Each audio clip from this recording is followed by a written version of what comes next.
Hello, this is Greg Allison of Green Greg's coming to you on the 18th of July, 21. Time on deck, 3,300 hours Central Daylight Time. Just had to mute the other video. So, guys, I'm offering this as a Q&A session for the video I just posted an hour ago. So if you're watching this video as the first click after I posted it, and if you haven't watched the video that is called Grid Down, Worse Than You Can Imagine, go back and watch Grid Down, Worse Than You Can Imagine first. Now, if you're catching this live, you can go back and watch that after the fact. But this is intended to be a follow-on to that video, Grid Down, Worse Than You Imagine. This is a live Q&A session, so that you can come in here and ask me questions, and we can talk about these things. Oh, what happened? I don't see my user. I got it. I must have closed it. All right, I don't see the chat room here, guys. I must have accidentally closed it out. Give me a second. I will go back into my channel and reopen the chat room. Thought I had just muted it. I can definitely bring it up. So that's kind of funny. Bear with me a minute. So, guys, again, this is your opportunity to chat with me and ask me questions pertaining to that video. I do have some other charts I could show that I did not show in the course of that video. I'll have to mute it again. That's really good. All right. Got 32 in the house. Debbie 777, Matt D, TJ Sonic, Katie Moyer, Rainy Lana, Loaf Larson. Yeah, watch that video first. Saucy-eyed fish. And let's see. I watched most of it. All right. Saucy-eyed fish. You're Gina. Okay. Very good. She's in our Freedom Restoration Foundation group as Gina. Saucy-eyed fish. Got it. Very good. So Laura says, I haven't watched it yet. We'll just go back and watch it after the fact, because there's a good chance we get questions since I'm live now. How long underground before you come out? Wow. You know, it depends on how close you are to a nuclear power plant. You know, if you're too close, you might want to stay down there for several decades, maybe a lifetime. No, serious, guys. Those spent fuel rod poles they could just go into a meltdown and have a big glob down the bottom of where the pool was after it evaporates all out, and just sit there and be emitting stuff for ages. Yeah, and the same could happen with reactors. So yeah, you may have to be hunkered in for several years, to be honest. So I've got that concept for that habit that you can live in and make a living out of. That's going to be a godsend for a lot of people. Also, if you got greenhouses, or even your house, if you put water hoses on top, you can wash off fallout. But if you got this stuff coming out of the plants that's continuously given, normally after a nuclear war, just in the atom bombs, hydrogen bombs that be used, most of the fallout's gone in 2 weeks. The problem is these nuclear power plants, especially spent fuel rod poles, they got so much material there, they're just a gift that keeps on giving way too long, unfortunately. Drops Family Garden, late night, hey Greg, yeah. Well, I posted the other video, and I want to give people a little time to watch the other video first. 300 years coming soon. Yeah, it might be just that. It might be pretty. So let's see. I was watching it when the notification came out for live. Okay. Well, you can go back and watch it. Or you can, if you're almost done watching, go ahead and watch it and come back here if you want to. You might miss some of the answers, but you can always watch this after the fact. Granny Lana says, I'm like, do I really want to survive? Granny, yeah, I know you have a lot of health problems.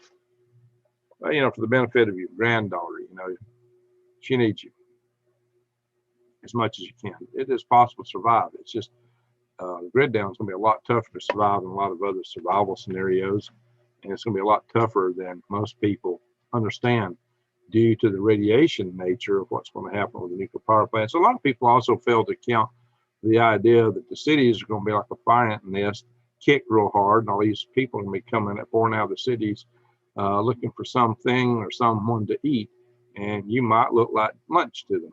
You might look like dinner. You might look like a pork chop to these starving hordes. So don't be the long pork. So yeah, a bunker would be a great way to go in an event like this. Well, very well stocked with supplies and seeds. That would be my advice. All right, Milcha, how you doing? And let's see, Donald Franks, hello, Greg. Josh Family Garden, Nukes, no sun. Yeah, you could have you're going to have a lot of bad events occurring at the same time. You burn out your ozone layer if we go into nuclear war.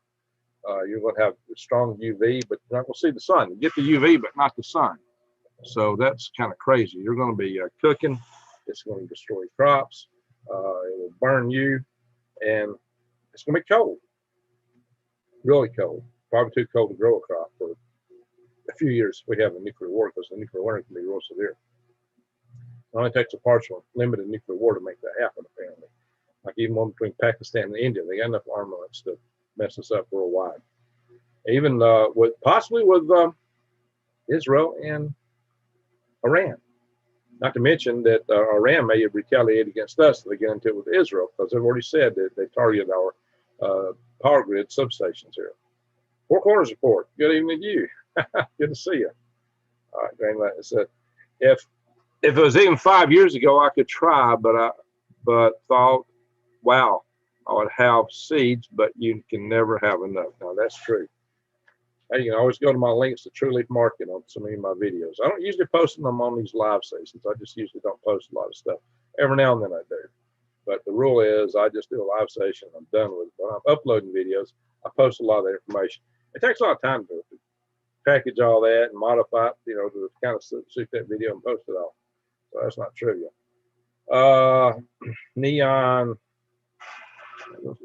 Reaper. Good evening, Greg. Do we have a timeline? How long before something significant happens? Guys, it's like a roll of dice. It's a crapshoot. But given all the tensions going right now, I'm beginning to think sooner than later. I'm watching China. If you see how they reacted to Japan and the United States over Taiwan, their reactions somebody would have if they really did plan to invade Taiwan. And so, because we're starting to shore up Taiwan defense, they might decide to go sooner rather than later. It was a kind of the wisdom in the Navy and the Department of Defense that would happen like 6 years from now. But they're beginning to think, gee, this might happen like that now. For some reason, we're sending 25 F-22s from Hawaii over into Guam right now. We are kind of geared up. It may just be an exercise, but holy smoke, guys. All right, pay EMT F9, paper and ink prepper library. There you go. Yeah, digital is not going anywhere. Paper and ink. Got it. Ready. My dad built the Miss Lee. Okay, I'm having a hard time playing.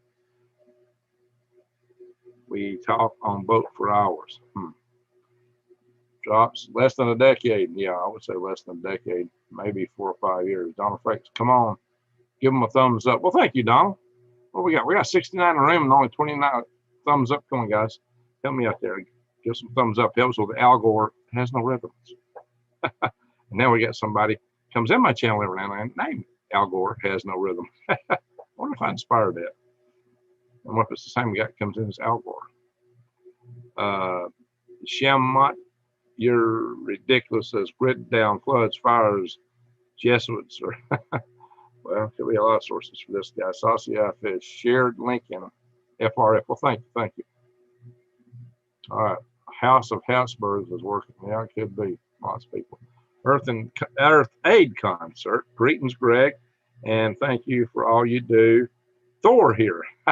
Hey, Thor. Natural Survival Magazine, bunkered, prep, TP'd, locked up. Yeah, it's kind of in the mountains of northeast Georgia, set for fire. We got your set. Good for you. You know what, guys? It's amazing how TP figures in this stuff so much. TP preppers. Yeah, I just seen some stuff in China where it's the same thing. The TP seemed to be the most important thing to these people. Well, yeah, you know, that's why out in the woods, you know, we use leaves as long as it's not that little free leaf plant, you know.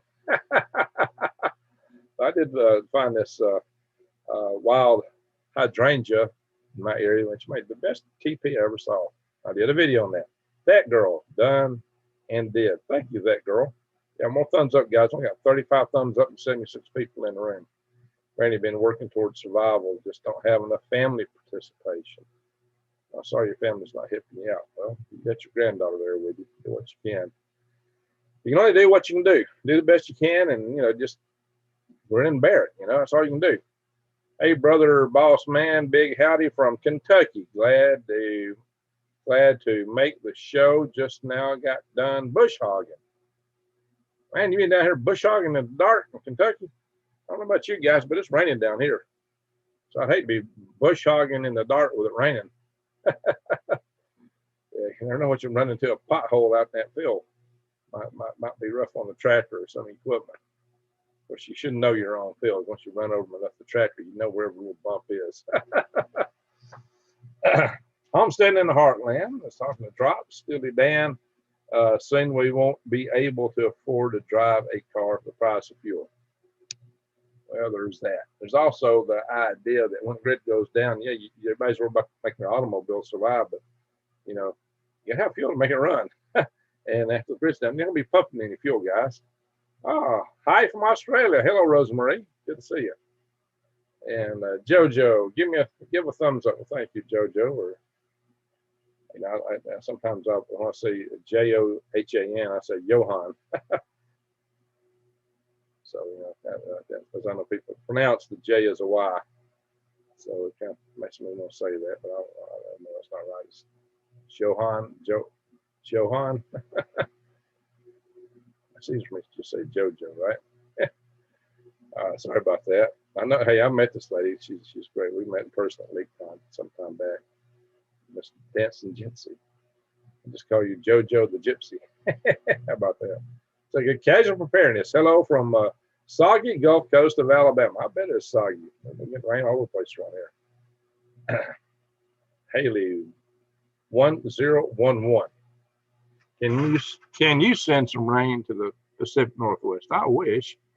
So 1, 2, 8. So 1, 3, 8. That's 11. Digitally 1011. The one on the right corresponds to digital 1. The next one is in the 2's position, so that's 2. So that makes for 3. Your 4th position's open, but your 8 has got a 1 in it. So so that corresponds. Haley's 1011 is 11. I'm a glad engineer. That's Boolean logic, guys. Oh, we got Amanda. All right, Amanda. Thank you so much, Amanda. Yeehaw. Amanda B just gave us a great little super chat there. Turn her head around. Thumbs up. Thank you, Amanda. Yeah, I've had so many plans to plant, and then I had a heart attack. Yeah, you know, life happens, and you just have to make the best. Arnold Smith. Oh, you're alive. Great. I just watched your other podcast. Well, good. Glad you saw that one first. Homestead in the Heartland, talking to Drops. So JoJo the Gypsy said, you can say my name any way you want, Greg. And she said, Sweeps, how you doing? I just cleared 20 square foot of Bermuda glass and planted a dozen new pepper plants. Well, there you go. I'm talking to Granny. Granny, you know, I didn't get my garden done this year near like I wanted to because I had a wreck in April. And, you know, it's kind of throwing me behind. Plus, I've not been able to find a hire job this year. It's really hard to find anybody that wants to work. And man, many of you can attest to that. A lot of people used to work for me. Just you call them off the day and they just don't want to work. They would work before, but they're just they don't want to go nowhere. All right, so PA, EMT, F9. If grid down and you have diesel, can you utilize home heating oil? Yeah. And I think some of that home heating oil and some of these home oils, like especially cook oils, have to be kept warm or they congeal, which you can't get these things. Oh, deuce and a half in the Army, they always said those you could burn burnt motor oil in those old deuce and a halves. They were meant to be somewhat multi-fuel in terms of wide range of the crap you could burn in them for diesel. But I've driven deuce and a halves. Not when I was in the Army. I drove when I was in the National Guard after I got out of the Army. Yeah, I was digging foxholes in the National Guard. Felt more like I was in the Army sometimes than when I was in the Army. Putting up microwave antennas. Yeah, when I was in the Army, I was in the office. At least my last duty station at Fort Greeley, Alaska, I was out of an office the whole time with computer stuff. And when I was at Fort Bragg before that, I was an armor. I had an arms room too. So, quite an arms room. Hope you're well, matey. Well, I'm getting better there, man. I'm almost well. 53 is my check-in number. Highway 53 is what I had to wreck. 53 is my check-in number. I'm not sure what that is. JoJo Exo, says Amanda B. She goes with JoJo Exo. Yep. New days always, evening folks. And love Granny. Well, howdy. Granny says, I miss my window for planting. Yeah. You know what? You still do some summer squash and some things like that. And you can do something's upstairs. There ain't nobody in my house. There'll be no sound up there.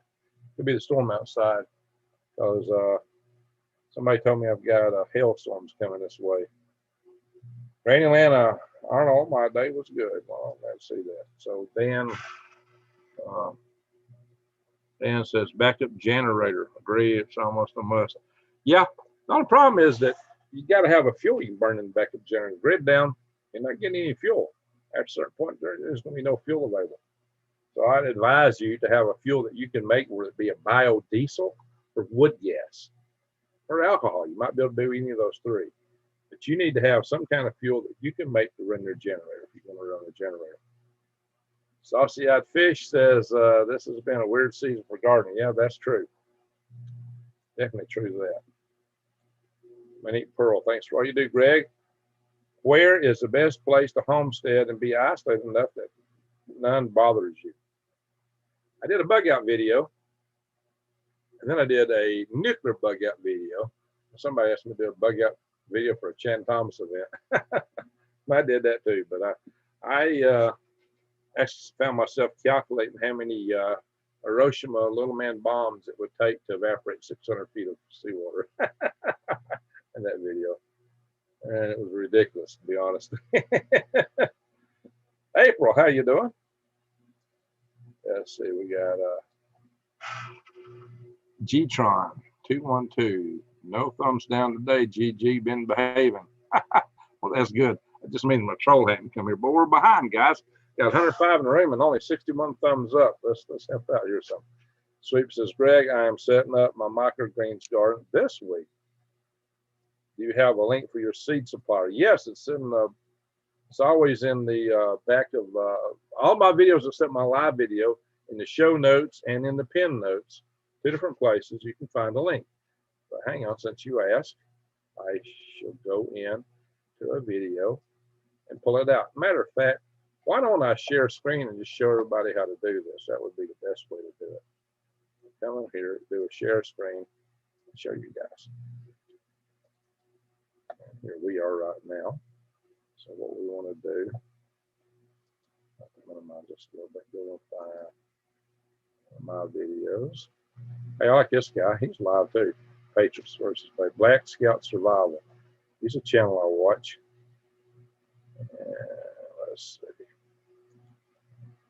Matter of fact, this video actually should have the links. Head down, worse than you can imagine. If you've not seen this video, be sure to watch it. So show notes are right here. You click on them and you see all these links. And here is Freedom Restoration Foundation. Here's the True Leaf Market link, but it's for some reason it always cuts it off. It's if you click on it, it takes you to it. But I like to go into the pin notes. Oh, too far out. Go back. Now it's going to start it. I'll stop it. I don't think I stopped it, did I? Still buffering. Wow, like I'm about to bite somebody. Here we go. If you go to the pin notes and open them up, I almost finished doing the show notes. That's not right. Yeah, it says those are still the show notes. Let me close them. Pin notes actually shows you the whole URL. I like that better. And they're right here. So you can see more. Oh, shoot, it truncated it. No, it didn't. There it all is. So you can copy and paste it. Or just click it and it takes you to the link. Copy and paste it. Come over here. Type it in. Here's a link to order seeds.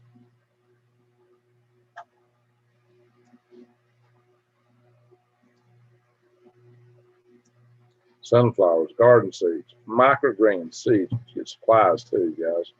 All kinds of supplies and fermentation, pet products, growing kits, supplies. The supplies as supplies. You also find supplies under as herb seeds, wheatgrass.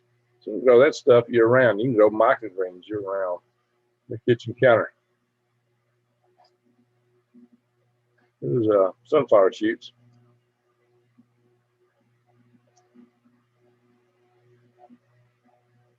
And all that stuff, guys.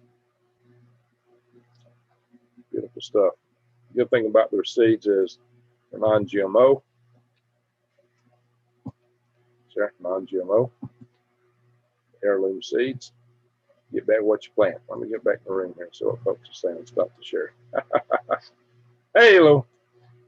All right. I'll miss y'all today. This is the Q&A. Hi, Greg and the one says Chris Clavercraft, homesteading in the heartland, Tom the drops. Granny, hey. Eddie Collins, if the soil is radiated, sir, how deep do we go down to plant? Any idea?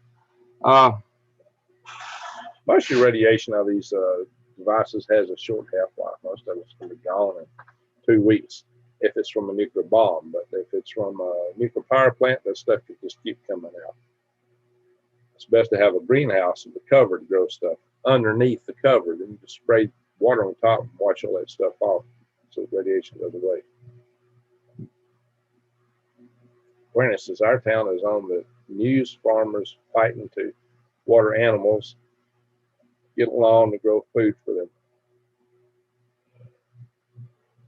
Oh, excuse me, guys. I'm going to have to get some water here, some coffee. I didn't brew any tonight. You may fuel for generators. Well, yeah, there's something called wood gas. Wood gas is basically you heat the wood up. You don't burn it, maybe partially, but you're trying not to burn the wood. You're trying to get it to exude a gas, a wood gas. And then you collect the channel. What? We may do that one day. There's videos on YouTube about that. I might do one on it. Also, you can make alcohol to run into generators. And if your generator is diesel fueled, you could do biodiesel. The actual second entry time stamping. So if 5 people thumbs up in the same minute, they would all receive the same pound. That way his channel would never go viral. Oh.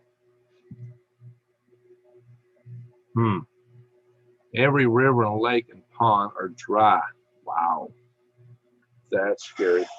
Homestead in the heartland, Ring Greg, is it true that when barefooted, grounded outside, you have an electromagnetic field go around you like a bubble? Okay, well, if you want to test that out, walk barefoot outside and see if you get sunburned. You will. Trust me, I grew up barefoot in the countryside. Yeah. So that bubble is not ironclad. Hey, Greg, this is what I heard anyway. I just think about it. Think about getting sunburned. That should tell you everything. Bob Dobbs, somebody hit the like button. Thank you. Well, the lights are coming up. 98 in the room now, but still only 75 likes. Yeah. Well, I wish I got some coffee before I started this. All right, guys, I might show you a couple of things here. In M, is that for New Mexico? Condon. NM Condon. U.S. military miscalculated the results of dark side demolition events and the moon's orbit is offered. Caused a mass flood. So that's funny. Like the movie used to be on TV, Space 1999. Had them setting off atom bombs on the moon and putting it out of orbit. Nah, that wouldn't be enough. Hi, Greg. Hope you are well. Yeah, I'm working on it. Excuse me. I think I'm almost there.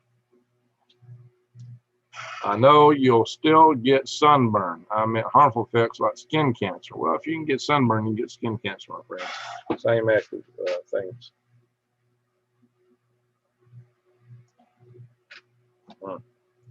Little aliens are dancing around back in there somewhere.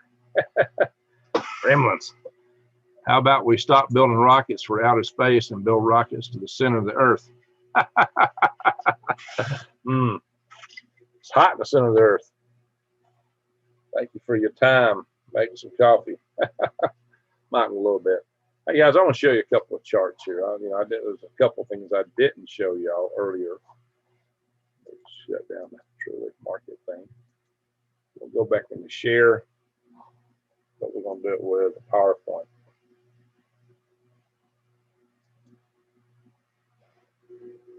I'll show some charts I didn't show in the video we just did a little bit ago.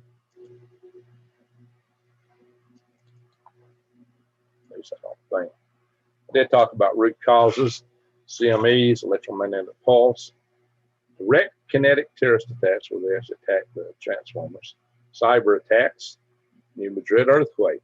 We talked about probabilities just of the Hardened event, excuse me. Here I talked about some of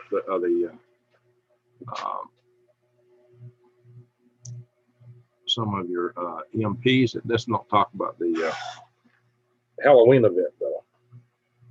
But this is the Carrington event, the railroad event, Hydro-Quebec event, solar storm of 2012. It just lists us 9 days in orbit. All right. So there's two sources for this 12% per decade, Wire magazine, and then science.nasa.gov. This is the size of the Earth compared to the sun. And there is a big solar flare.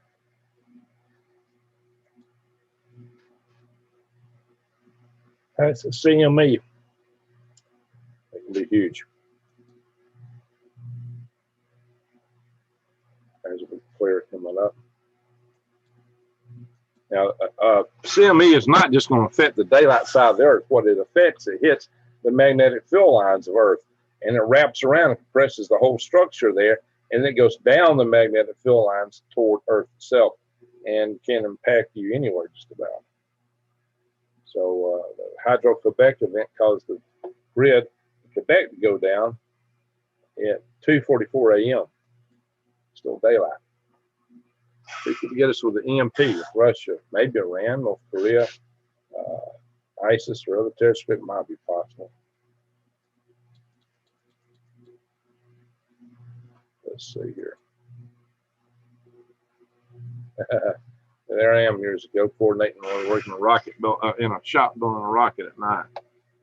Now, the whole purpose of this is just so hey, small groups can do crazy stuff. I mean, we could have launched something from this balloon that would have caused an EMP, basically. So we launch a turn vehicle. We're out on a different boat. And a different boat on top of that with a catch prize rocket.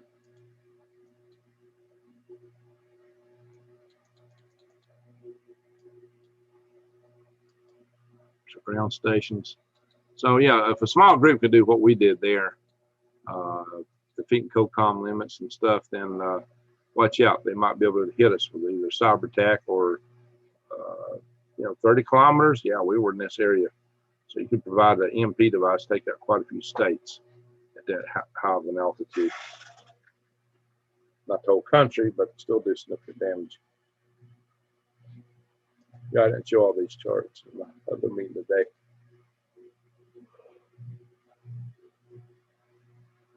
Excuse me.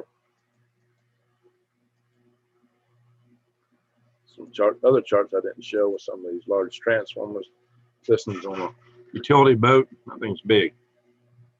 You know, they got the shrapnel car moving one. There's only about a dozen shrapnel cars in the United States, and you got trucks, big trucks. That's not your biggest transformer by a long shot right there. Here you go. We got all these big Mack dump trucks lined up. Look at all the wheels on this platform here.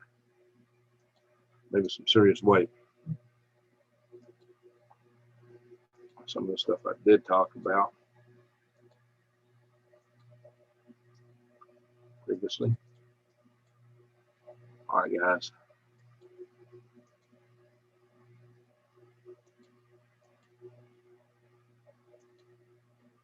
I'm gonna stop the share. Go back and see what you guys are saying in the chat room. I'm struggling to stay awake. Sorry about that. I didn't get my coffee like I should have. So done that first. I wasn't even sleeping when I started the video, and then it's all hit me. Right on me. All right, let's see here what everybody's saying. I got to go back to the chat room. The chat. There we are.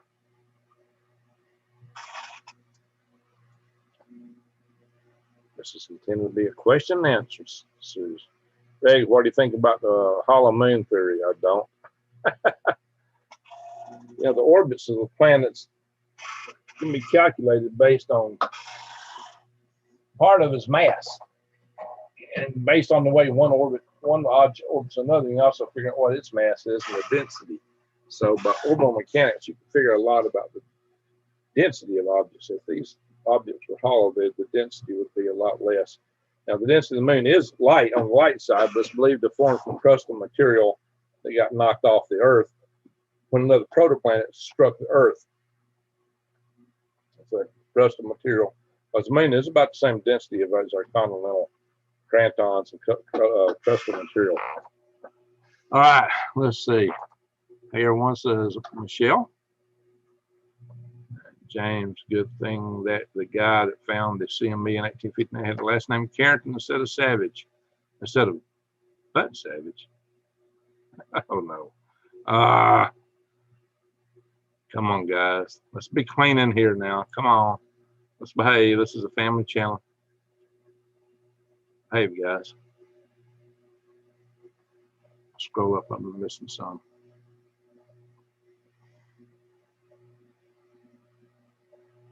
Hey, hello. There's Jojo the Gypsy. Our town is on the news. Farmers trying fighting the water to get out. Yeah, for animals. I heard about that. Let's see here. Yeah, you need to go in the ground if you can. You're right, Drops. Daylight comes and we want to go home. Hey.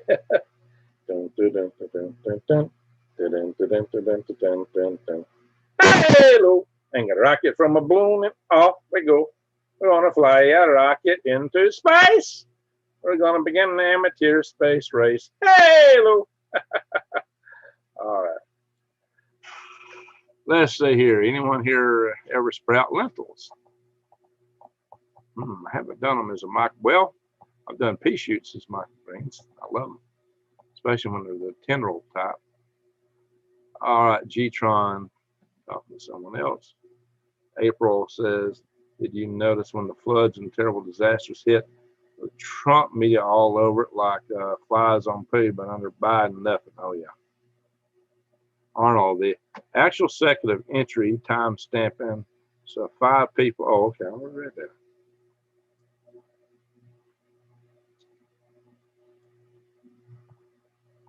On a homestead in the heartland at Craig's. Is it true that when Bear? Okay, I thought I read that.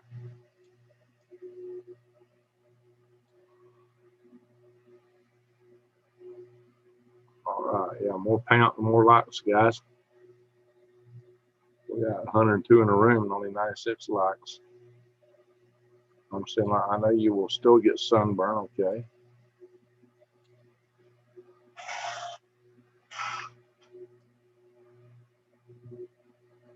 I think it's trying to make time for some coffee. I may have to do it in a minute.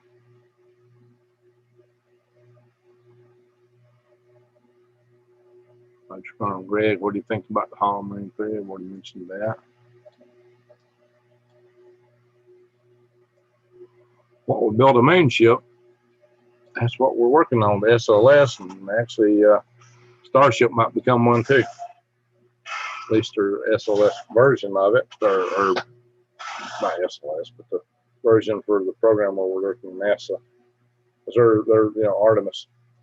So Starship's bid to build a lander for Artemis, and they were awarded solely that, but it's been challenged by everybody else. Bezos and Lockheed Martin challenged it. All right. Randy says Halo.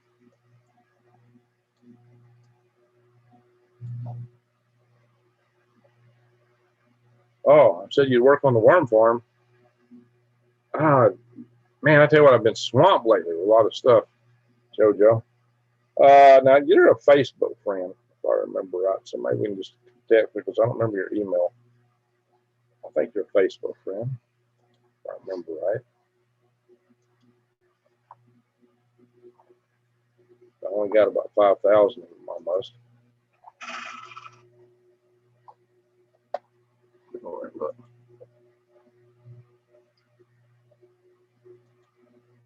It's slow today. I'm going to do nothing.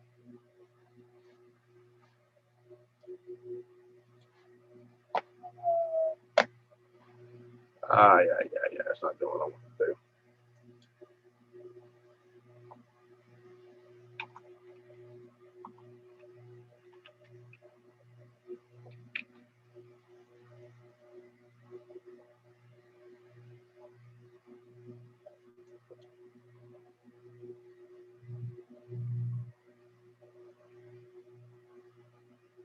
But I have to work it out.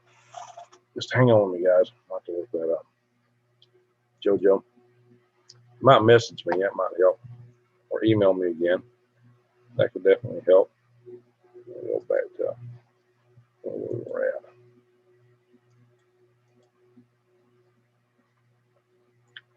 Earth Day concert. Thank y'all, tribe. Yeah, we had Earth Day back when I was a kid. And to be, hope everyone has good sun hat. There you go. I do. Sombrero. Greg, what do you think about the Hollow Moon theory? I already read that. I grew up in them. Hollow Moons. What a world we live. Yeah, no kidding, Amanda.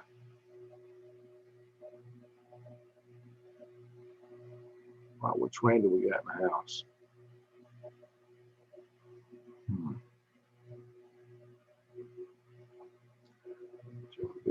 Pretty cool. Jason Smith, those are large transformers. They only export from 2 countries. That's right. Take you 18 months to get them on the loading deck after you order them. If you could order them, and with grid down, you won't be able to order though.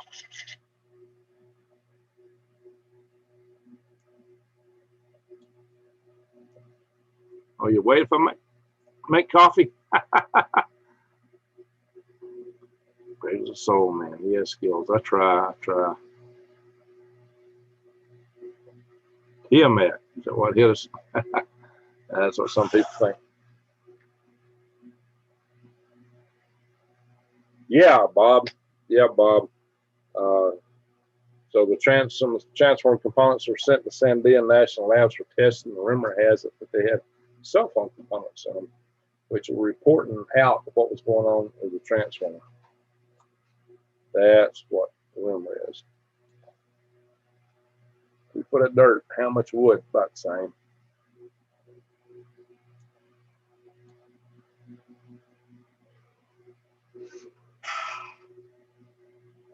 Dive rock experiment. Yeah, maybe. I got an experiment or two I would like to do. Let's show you a quick diagram so you can figure it out.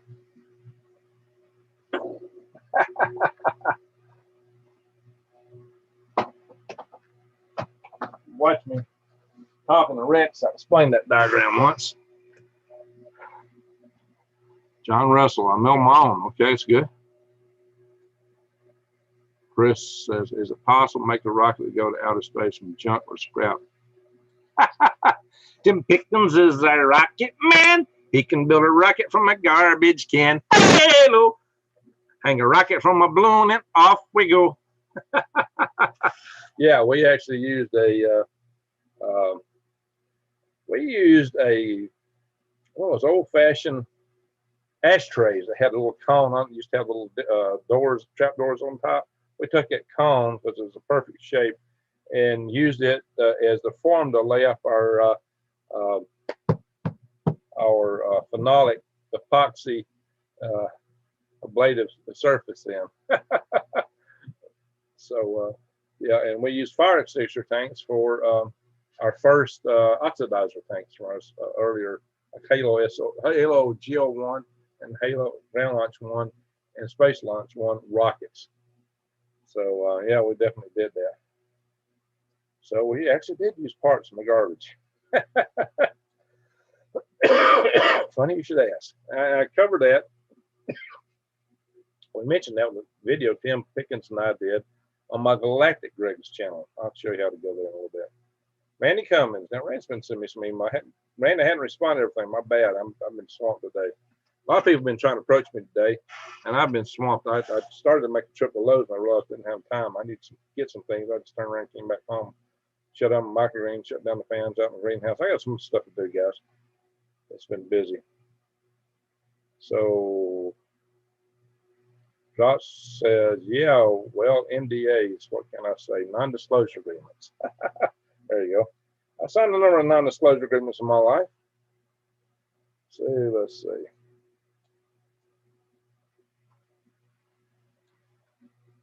Pay EMT, it's not about payment. Talking to Amanda, lumber prices. Yeah, we got crazy lumber prices around here now. Yellowstone acting up. Well, she's a shaking. I mean, some lava is a baking and moving around. Don't mean it's coming out, but it might. Might just be a little spewy thing. Hopefully not a super volcanic explosion, but that place is capable of it. I don't think there's that much lava in the magma chamber, the upper one yet, but who knows? Coffee helped me. We long day, yeah. Stop the still. How long do you think we have for total grid down?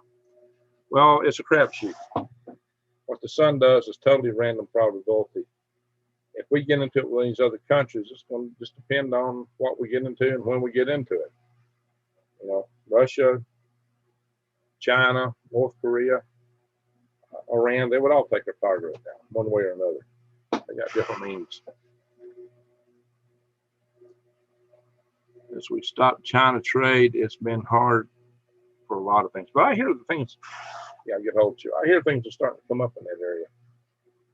You know, we just got to get local manufacturing back in house.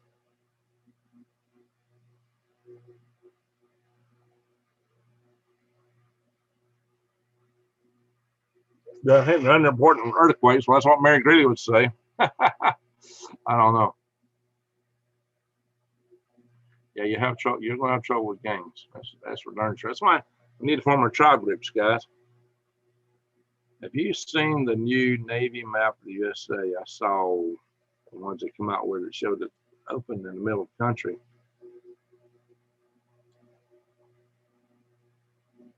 The TGE forest in BC continue to burn. The mills will be running out of feedstock.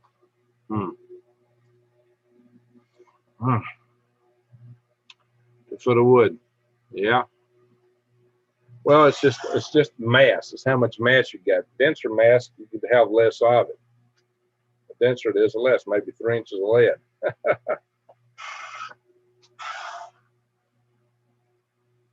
Water will mill the mill-like side of a flowing river. All right, remember? I love water mills. Tried to rebuild that one close to it. Well, thought about it. Carolina Sun Farms, don't underestimate Greg. Yeah, but I'm starting to get troopsy. I might start talking about anything under the sun now. Might be sleep talking. The robot will come in me and I will start talking and saying what it tells me to say, saying what it tells me to say, saying what it tells me to say. All right, guys, you got to have a little humor, right? Not in Ohio. It's not bad. People are still putting up house here. Katie Black. How are the tribes coming along, Greg? We've got a tribe lead. So we've first been trying to identify tribe leads. I don't have it on the West Coast. I had somebody I thought, but they decided to move. They left. So we got a couple tribe leads in Arizona, a couple here in Alabama. We got, I believe, one in Tennessee. Actually, a couple. We've got, and maybe a couple more coming along. We got Maine and Arkansas. So we're still, there's a prospect for Kentucky. So we're working on it. So once we get all these tribe leads kind of set up, I'm taking in your information. I got a lot of people categorized, as potential tribes they would fit with. And so we'll offer their names to the tribe leads, and they can contact you and see if you make a fit. I mean, the tribe lead is somebody with properties or home typically. So they need to screen who they bring in. So for safety and also just compatibility. Old as dirt, how you doing? 111. So 111 just passed, eh? So Katie Black Market Marvel says, good Greg, as long as you didn't forget to tell me. As long as you didn't forget about me. There you go. Katie, were you the one that I asked you to email me last night? There's Power, hello, Lake Ferry. How are you and Bigfoot? Yeah, Bigfoot's just out there running around. Started to see more brass and lead married together for sale. The sporting goods departments have less cannon jars in the past couple of weeks. That's always something that's flower. All right, guys, here we go. Should I go make coffee? Or I could put on a video while I go make coffee. I could do that. Hello, Greg. Nice to see you. Good to see you, Southern Boy Prepper. Where you at, Southern Boy Prepper? What I could do, if y'all want to hang on while I make coffee, I could put on a video on power grid defense.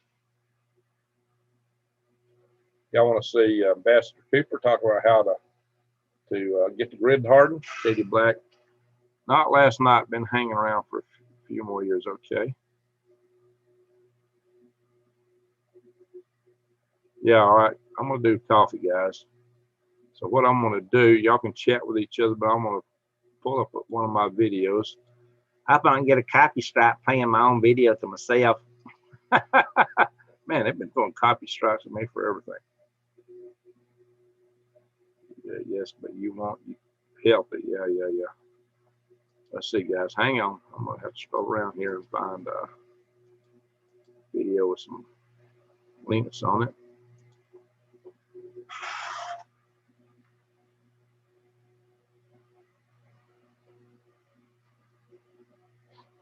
So the first video's got over 1,000 views on it.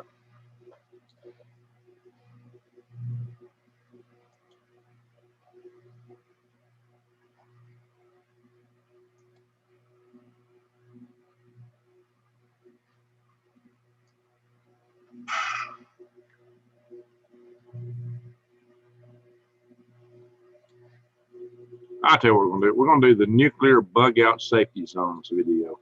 I'm going to start that up. I'm going to let it play in the background. I'm going to share that with you guys. Nuclear bug out. What to do in a nuclear situation. Bugging out. Now, this is a follow-up to another bug out video I did. So let this ad play.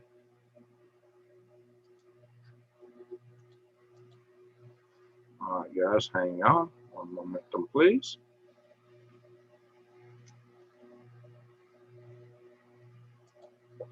We'll share. Go. And we got a little volume in here. We do. So open that up. I'm going to let this play for a little bit. I ain't going to watch it, don't think, for an hour, but here we go. Hello, this is Greg Ellis from Green Gregs, coming to you on the 3rd of January, 2021. And this may be the most important video you've ever watched. All right, I'm going to go make coffee while we get this one started. because I'm going to talk to you tonight about how to survive a nuclear holocaust, how to survive any kind of radiological event if you're not at ground zero. That's an important distinction. So what I'm going to talk about is safe zones, bug out zones, but mostly we're going to go into the details of all this so you'll understand what it is, so you'll know what I'm talking about. We're going to talk about 3 types of basic nuclear events. We're going to talk about a nuclear war. We're going to talk about just briefly, a plant meltdown, but what I deem to be the most significant radiological and most probable radiological event will be when the spent fuel pool at the nuclear power plants, and they go evaporate all their water and catch fire, because there's more radioactive material there than anywhere else. And that can happen with a grid down situation. And I consider it the most probable and the most dangerous event of all. So we're going to talk about all these things. And then we're going to go in and talk about shelters, what you got to live in, how you can survive these things, various shelters. So we'll do the locations and we'll do the shelters. So but to understand the shelters, you've got to understand the radiation. So we're going to explain what radiation is, how to protect yourself from it. So the bad news is that these events are actually very probable. The bad news is that they're far more probable than you might have imagined.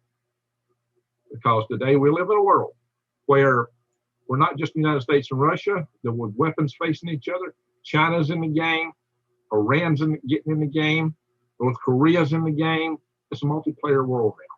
We had so many close calls between the United States and Russia, it wasn't funny. And then there's India and Pakistan, who seem to be squaring off against each other, maybe India to China. So this dynamic is getting increasingly worse. Israel, Iran, US, it's getting complex. It's too complex. That makes it more concerning, but as I said, that's not my biggest concern. My biggest concern is that the power grid goes down.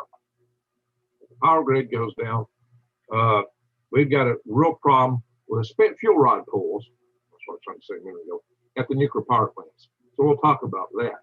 And I won't go as much detail on that specifically. We'll talk more about the survival of it. I talked about that in great detail in other videos on power grid defense. But hey, as I've always said, when I started my power grid defense conferences, first thing I always tell my crowd is, don't worry. No matter how hard things get, no matter how arduous it is, no matter how impossible everything seems in front of you, always rest with the assurance that there is a silver cloud or silver lining around every mushroom cloud. That's never been more appropriate than what I'm about to tell you. Yeah, mushroom clouds are the worst thing you can imagine, right? But we're going to talk about survival, because a nuclear war is survivable. A lot of people actually survive, at least initially. In fact, the worst thing about it may indeed be loss of the grid. So we're going to go into all that here. Now, all that said, let's get into it here. I'm going to do some sharing. Oh yeah, before going that, there's other good news. Not only is there good news that you can survive it, I have a great special. $1 off of a 4-week special, 4-week supply of food that lasts 25 years. You get breakfast, lunch, and dinner. 2,000 calories per day will make you a winner. It's real food. It's freeze dried, so it's lightweight, easy to store. You get 2 of these, and you can click on go to prepwithgreg.com. That's where you find this deal. You get the $100 off. Go to prepwithgreg.com, and then you can click on the My Patient Supply logo at the top and find all kind of other food deals, including gluten-free. People have asked about proteins, fruits, and veggies, and you can find all kind of other prepping supplies that you will probably want to have when the grid goes down, when it hits the fan. All these things that can come at us. Holy smoke, guys! Right now, with the internal strife we're having in this country, people marching on Washington, with the international tensions we've got with China and Russia, things might be happening. So keep your eyes wide open, head on the swivel. That's what I tell everybody to do on my channel. And affectionately, I call my followers swivel heads, because I know you do keep your eyes wide open and head on the swivel. So I'm going to help you get through this. Because there's a proposition in my channel, help you survive, thrive, and stay out of the hive. And that's where we're going on the surviving part, especially right here and now.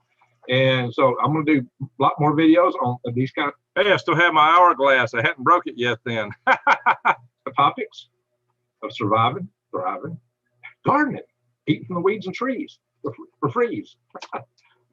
And we'll be talking about. So what I'm going to do is I'm going to go into the chat room and just chat with some of you guys typing in a few answers to Q&A, and we'll just let this play. And if y'all don't want to do it that way, I'll stop this. If y'all are tired of this, just say so. Otherwise, we'll just let it play through. What's going on in the world, so you know what's coming at you. And I'll talk about bug out, bug in, bug out van, bug out bus, bug out bikes, and probably more into this in the future.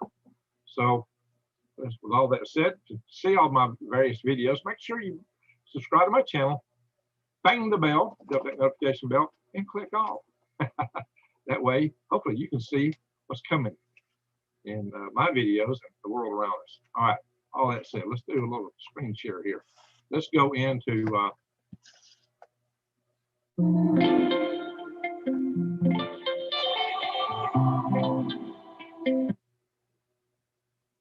Google. Let's go Google. All righty here. So we're going to talk about radiation, what it is. There is two forms of radiation. There is ionizing and non-ionizing. Basically, that's the two basic forms. It's radiation that will ionize things or not. Maybe I should get out of the screen share here for a second. Yeah, so ionizing radiation is radiation that when it penetrates matter, will leave an ionization path through it. What that means is it's stripping off electrons and leaving a charged trail of particles through that tissue, if it's your tissue, or through electronics. It can cause electronics to fail. It can break the molecular bonds in your own tissue and mess up your DNA. It can kill you if it's sufficient dose, or it can cause you to have cancer later down the road. Ionizing radiation is the bad stuff. Non-ionizing radiation is like radio waves and light. Well, I'm going to show a lot more of it, but I just want to kind of explain that before I get into this. And so there's various basic particles that we talk about and types of radiation. Normally you hear people talk about alpha, beta, and gamma rays. So gamma rays are actually different alpha and beta. See, alpha rays, these are directly ionized, okay? These are particles because they have a charge on them. They have mass, and so the alpha wave is actually a helium nucleus. Essentially, it's two protons and two neutrons, as you can see here. And but fortunately, because they have so much mass, unless they're accelerated to higher velocities, they're more easily stopped. So these are characteristics of what's called an alpha decay, and we're not going to go and talk nuclear physics today. But it can be absorbed by a few centimeters of air or the skin, paper, something small might stop them. If they come about through a nuclear process, there'll be a little bit more energetic. It'll take a little bit more to stop the alpha particles. This is the alpha particle with two protons and two neutrons. Something thin stops it. A beta particle can be stopped with something fairly thin too, but maybe it's got more energy. The beta particle. Oh yeah, let's talk about this too. On the alpha particle, sometimes we talk about with these particles how much the speed of the light it goes. Well, we'll talk about that more down the cosmic rays. But you don't have to go, but just a fraction of the speed of light can be very significant. Relativistic terms, so we're talking about beta particles are really electrons and positrons, which is the antimatter version of an electron. Electron's negative. Positron is positive, and they've been created in the lab that exist. They have very low mass, but these are what we call atomic particles, and the nuclear particle way of looking at physics. You can say they're waves, but there's a lot of debate about that. And I say potassium 40 has a lot of this, right? And they occur from what's called beta decay, which we're not going to go into that either. We're not going to go into radiation and none of that kind of stuff here. No, you want me to spare you of that. We're just going to tell you what these guys can do. So, like I said, fortunately, alphas and betas can be stopped by thinner stuff. It's the gamma rays that are more penetrating. And then there's energetic neutrons, of course, which go into something else too. So we're going down in here. Indirectly ionized. Gamma rays are in this category. Basically, let's look at radiation. We're going to open up this chart right here. Bam. Now, this is just electromagnetic waves. This is photons, light particles, accelerated to higher, within different higher frequencies. They all go the same speed. Light particles travel at the speed of light. But the higher you go in the frequency, the more energy they have. This is visible light right here. This is the stuff that you're seeing me through the screen you're looking at. This is visible light. As you know, you get over to ultraviolet light, that stuff can burn you a little bit. And microwaves can heat you up. Put enough power behind them, they can burn too. That's kind of light. Just get a magnifying glass and you'll discover you get enough regular light, you can burn something with that too. Well, the same way with microwaves. Microwaves, oh my gosh, get off my screen. So what we have here is, let me scroll down a bit more. Marvelous, come up, want to scroll down. Most unfortunate. Trying to explain stuff to them. I'm trying to explain it to you, so I don't need that. Don't need its help. All right, so what we've got here is, you have non-thermal effects in these lower frequency, basically radio waves are here. This is under radio waves. Static fields, power lines. And you get AM radio, FM radio, Wi-Fi. So Wi-Fi is actually in the microwave range, see? And their cell phones. 5G is somewhere right around here. Everybody's talking about 5G. Well, it's between a microwave and the lowest light. So what kind of effects you get? Photochemical over here. If you get enough, you can excite electrons and the photoelectric effect that you see in fluorescent tubes. It's kind of effects you can get with this. Get over here, ultraviolet. We know this can burn X-rays. See, X-rays are very energetic. We know they can go through you and they can give you radiation. These are ionizing.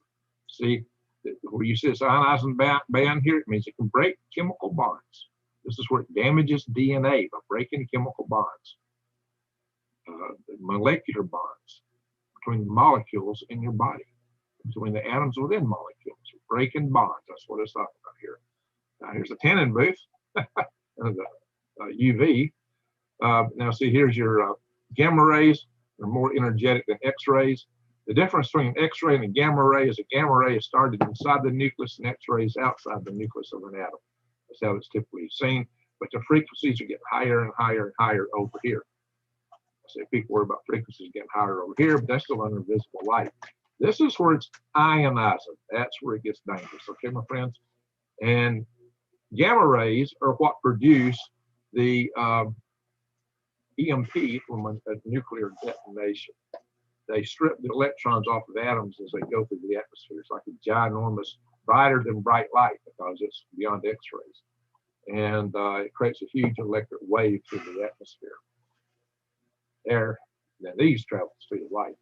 The electrons themselves, being low mass, may not quite travel the speed of light, but they will be going fast enough. All right, so let's go out of this. I think the X is on my picture here. There we go. Close it down. Scroll around.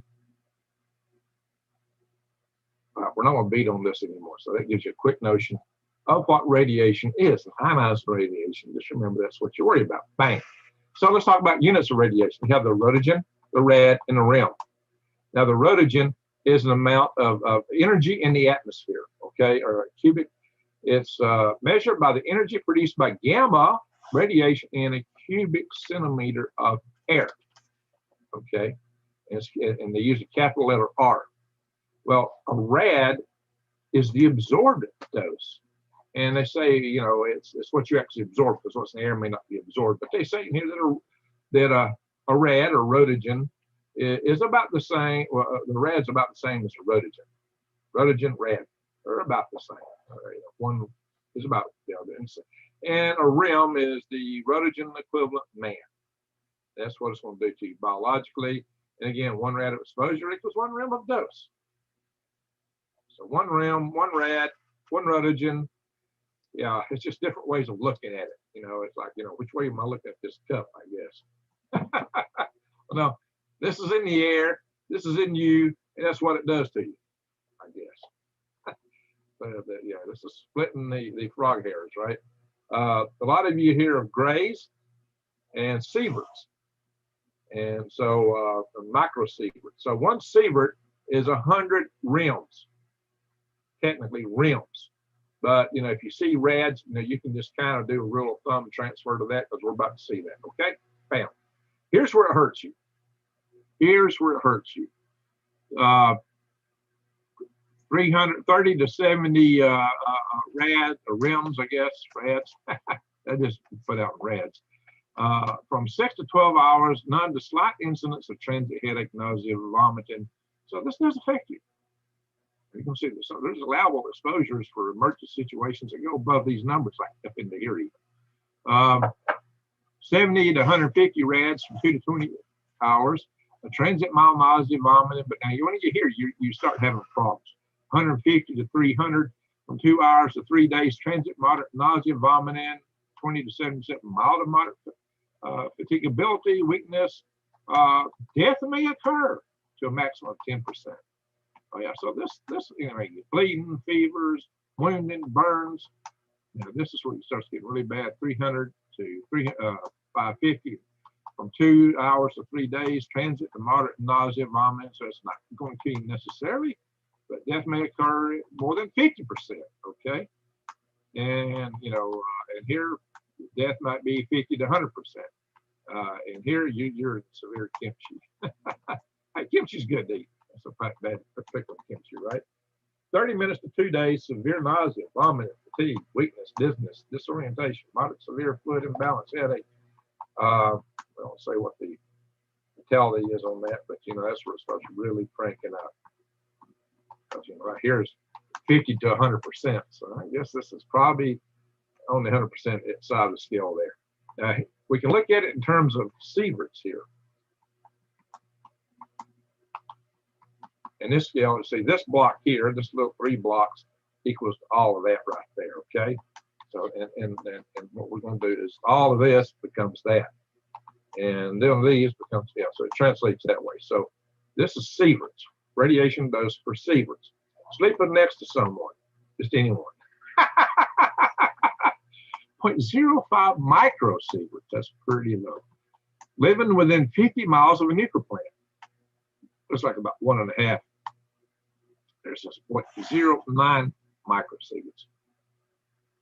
So I guess each one of these little squares is 0.05 microsieverts. You know, that is millionths of a sievert. It's very little, okay? Eating a banana. So eating a banana is worse than living next to 50 miles of a nuclear power plant. You get 0.1 microsieverts eating a banana. So eating a banana is worse. It's twice as bad as sleeping next to someone. Hey, I said a silver light on that over mushroom cloud. You can find humor in things to say. All right, so arm X-ray, 1 microsievert. Okay, using a CRT monitor for a year. Just standing in front of an old cathode ray tube like I used to have to. 1 microsievert. All right, over a year. Extra dose from spending 1 day in an area of higher than usual natural background radiation, such as the Colorado Plateau, 1.2 microsieverts. Hey, Rex, that's what you're getting a day in Colorado. Dental X-ray, 5 microsieverts. Look here, 4 times that, huh? 5 microsieverts from getting a dental X-ray. Background dose received by the average person over a normal day is 10 microsieverts. Okay, twice the dental X-ray. Interesting. Airplane flight from New York to LA, 40 microsieverts. Okay, that's like getting 5 dental X-rays. Chest X-ray is 20 microsieverts, about half that. Okay, and this is that. All doses. All right, so in blue fit in here. All right, so extra dose from Tokyo, okay, living in a stone, brick, or concrete building for a year, 70 microsieverts. So it goes up, you know, and up and up and up. So over here is dose from spending an hour on the grounds at the Chernobyl plant, Oh, okay. Yeah, that's 6 millisieverts. Remember, not micros anymore. A chest X-ray. So you're getting serious with a chest X-ray. I've had those 7 millisieverts.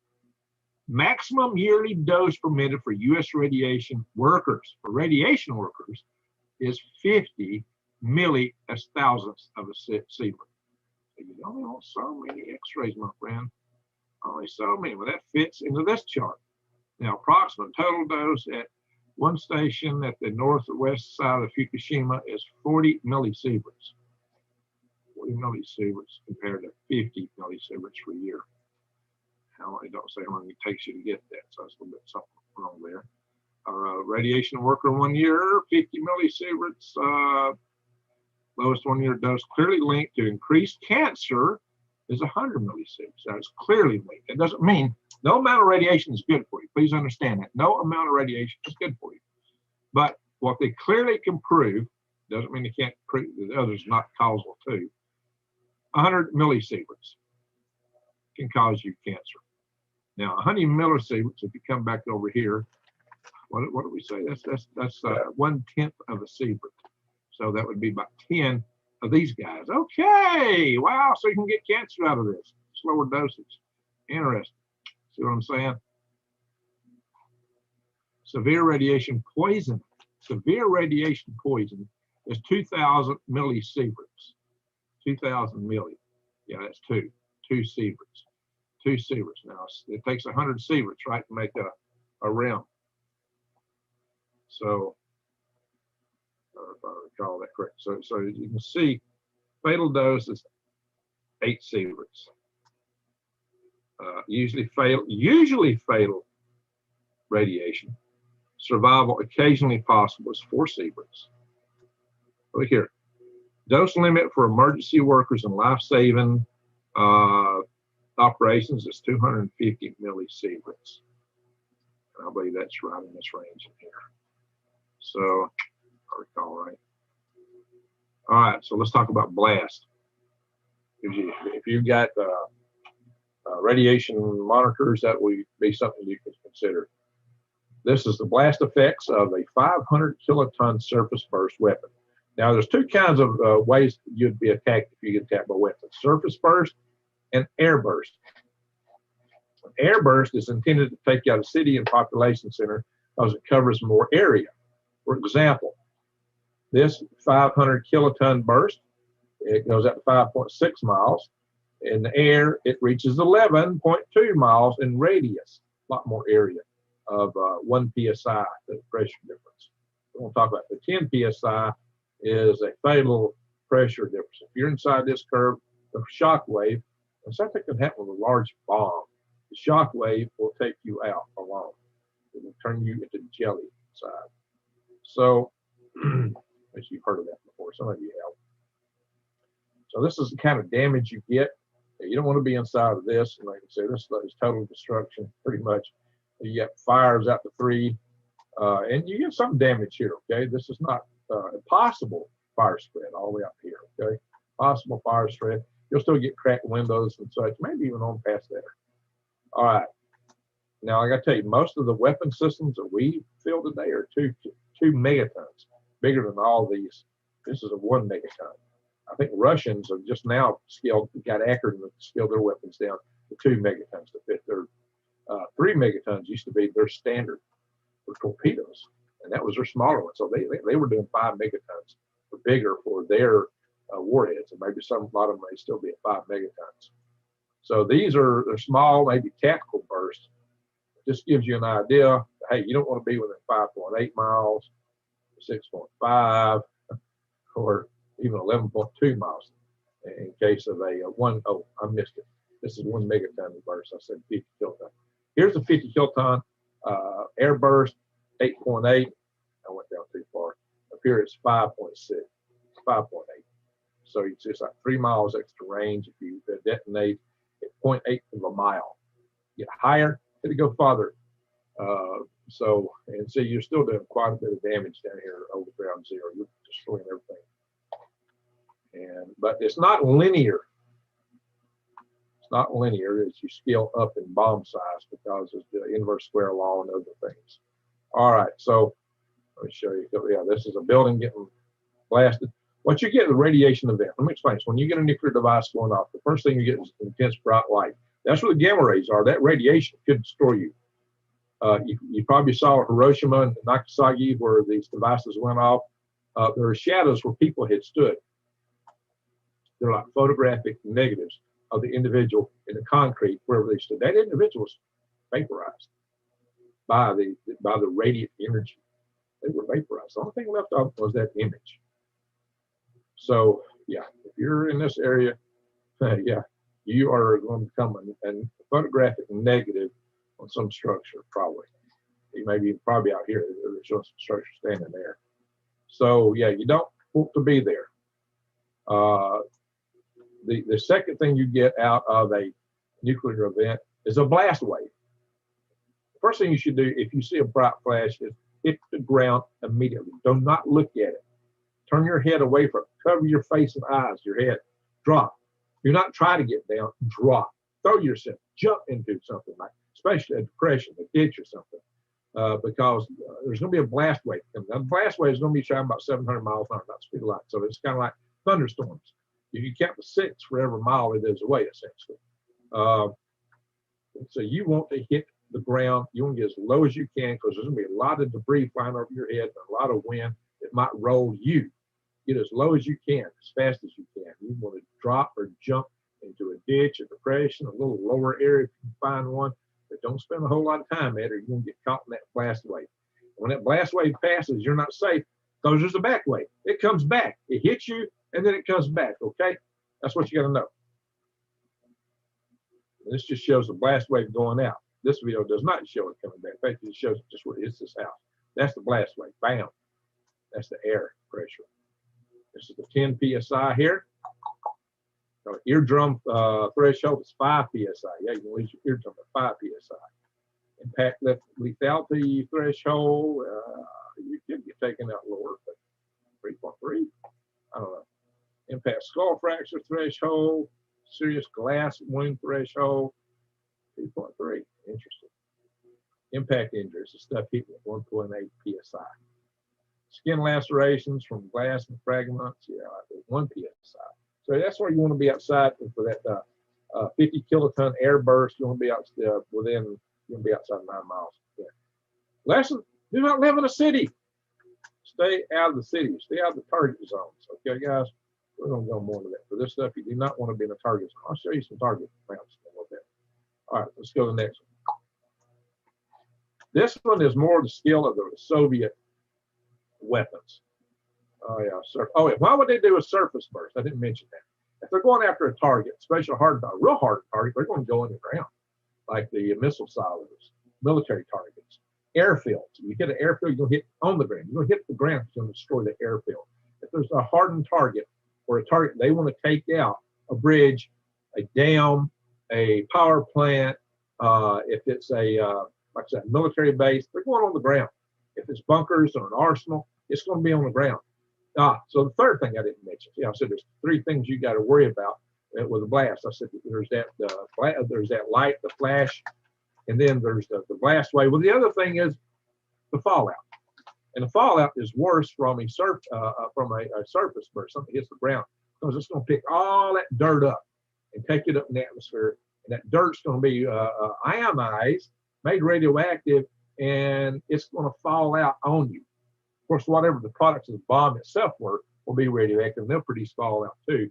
And even with the air burst, there'll be some, because this is going to create a big heat vacuum up here. It will suck some stuff up, but it won't be near as bad as a surface burst. If you had enough surface burst, that might be where you'd get, some global cooling kind of effect, nuclear winter we talk about. So this is again a 5 megaton blast, and again they're showing about 9 miles to have that 1.5 psi. So the 1 psi would be somewhere.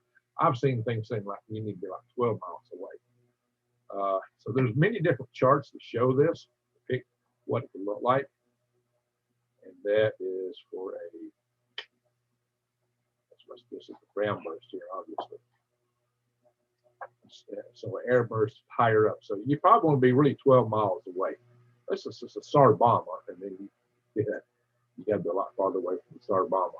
That's 100 megaton device the Russians have. Hey, see, at first you might not feel anything. Then you might be kicking over soon, all right? So this talks about some radiation sickness. We want to get out of this one. And, oh yeah, this is where we got all the monitoring up north. I mentioned that. Hey, I just did a video. You need to go see it. See the video I just did on World War III with Russia. How they've got the Sarmat missile, Satan II, that was coming up from our south. We don't have anything monitoring. That's a very important video. I posted real late last night, so I didn't get a lot of views. Fallout map. We're going to show better fallout maps. So there's no point in me showing all this older stuff here too much. I just wanted you to see this chart, this blast here. All right, fallout. I mentioned fallout. Here's a 1 megaton surface burst. There's Mount Whitney. Okay, give you some idea of scale. Typical thunderstorm, and here's the tropophiles. The atmosphere, stratosphere is up here. This is actually troposphere. So, these are miles up, my friends. 15, 12 miles up, maybe 12, 13 miles. 1 megaton blast. That's high. You'll be able to see that for a long distance. Long distance. Do not look at it. Do not look at it. Actually, we were trained to look at them after the initial burst died down so that we could estimate between that and the report of it, we would be able to estimate the yield of the weapon. And based on that, we were going to estimate the size of the fallout patterns. You check the winds, the yield, and then we could estimate what kind of fallout to expect and what the arrival time. So we'd know if we can make a cross. This is what we trained for in our military, was to operate in the nuclear war. If I want to get across here, how long do I have to cross this without some radioactive effect? If I had to cross it after some of the stuff is falling on the ground already, they told us to put sandbags in the bottom of the Jeep. Back then we had Jeeps, but Humvees. So this is your 200 kiloton bus. This is a 1 megaton bus. So we got 14 hours till it all settles out. So the good thing is this doesn't cover the entire world. Okay, it's going to be this kind of pattern down whatever wind direction is occurring at that time. Of course, as you get different altitudes and different winds, it might scatter around a little bit. You get way up the jet stream with some bigger burst, right? So there's that to worry about. It just tells you, how many per hour, how many rads. This is rads per hour. So it also tells you how long you want to stay in that area to stay below a certain threshold. And this is miles from ground zero. So here we're looking at 210 miles here, and here we're looking at 120 maybe. I just showed the SAR bomber last night, and you were looking about 2,000 miles for this and the SAR bomber. Well, maybe 1,500. Yeah, it goes. It's crazy. It's a crazy device. So I wanted you to see this. I'll show it to you in another depiction here. Here's another image of what was measured when they were doing some of the Bikini Atoll tests. Okay. Here are miles there, 280. We saw some good sized devices there. And how long it took to get there, how many miles, like 16 hours, so you get close to some of these other islands. Of course, these islands, take it pretty good. So there's operating time. And the other good news is that, where is it? I can't find it. Let's get out of this. The radiation actually dies off. Where's that at? You got a half time of your radiation. Essentially, the good news is if it's a nuclear war, and this is why I'm going to show you the difference between a nuclear war and what goes on with a power plant. I'm not sure any of these cover what I want to talk about. With a nuclear war, the radiation, now all radiation has half-life. So the nuclear war, what happens is that radiation dies down and significantly. It starts dropping real fast and then kind of goes out asymptotically. After a week, you might get out and move around after a nuclear war. After 2 weeks, it's really pretty safe. Really, as long as you're not at ground zero is going to be a pretty bad place. And you still would want to try to figure out where that ground track was and stay out of the worst areas for a while. But for the most part, you can move around. That is the good news about a nuclear war, is the half-life of the radiation. The bad news about the nuclear power plants is once they start burning, that stuff's going to be given off for a long time. It don't all come out at once. It takes a long time for all that to burn off. And so they're a gift that just keeps on giving. And the sad thing about it is they got about 300 times more radioactive material than all the nuclear warheads on Earth. Yeah, that's why they can give bad and keep giving bad for a long time. That's the problem with nuclear power plants, and especially the spent fuel rod cores, where most of that stuff's at. On the outside of the containment zone, believe it or not. What's in coolant filters? 120 foot of water, but it evaporates 160 gallons a minute. So as soon as the power goes out, you know, and the backup generators run out of fuel, and they can't be refueled because you can't get fuel to them because all the truck stops are stopped because there's no power to pump fuel to run them. At some point, everything starts unraveling, and you won't be able to maintain the coolant. That's the problem with them. So this is a nuclear target map, a typical one. So if you live in a red zone here, you might want to think twice about staying there. Hey guys, down in, well, we know San Diego's got a lot of naval bases. There's a lot of coastal port facilities.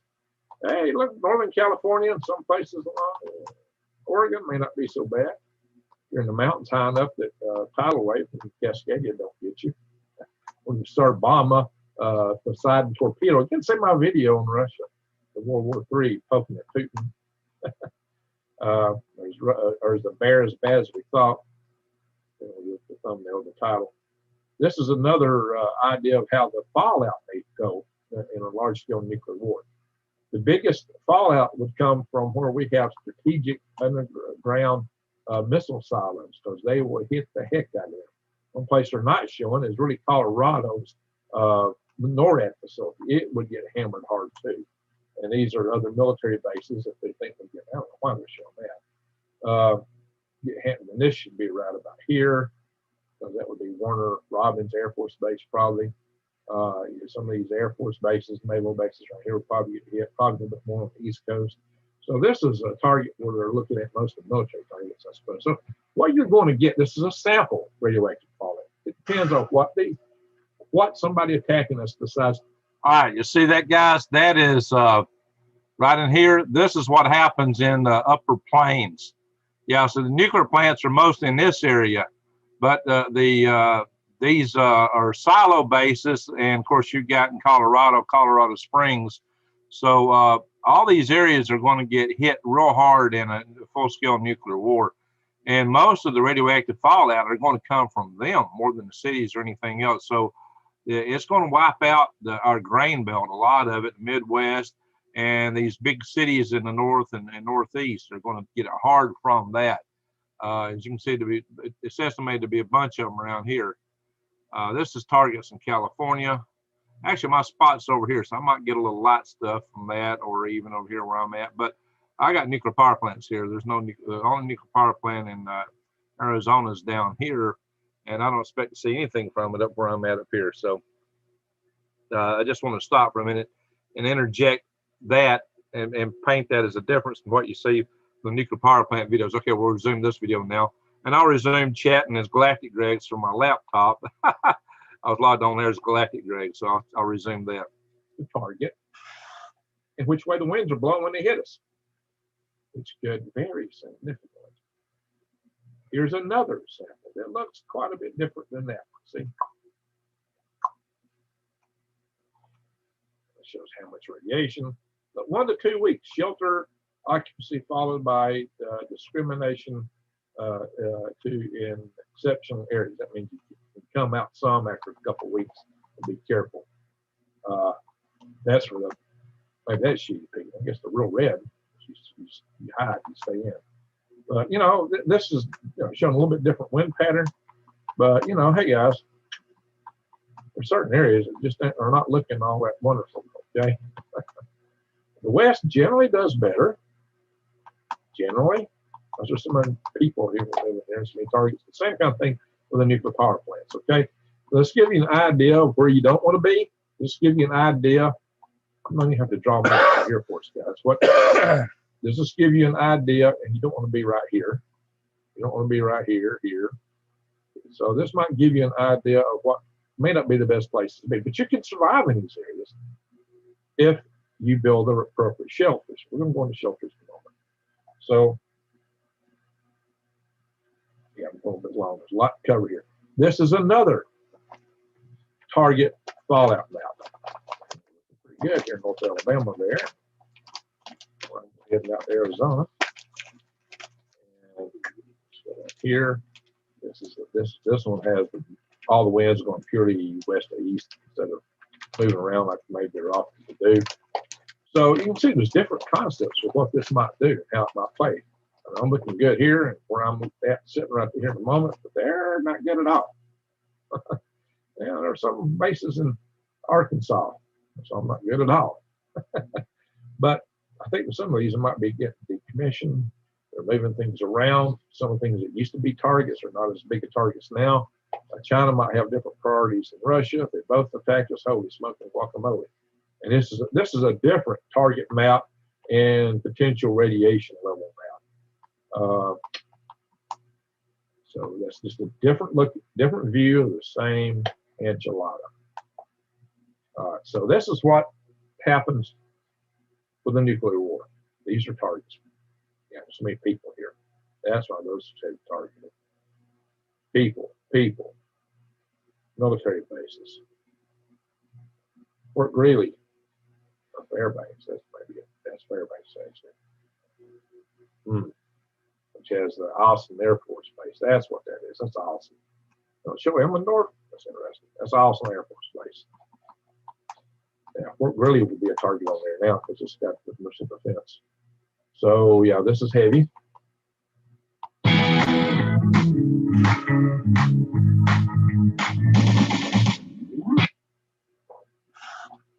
Now, nuclear power plants.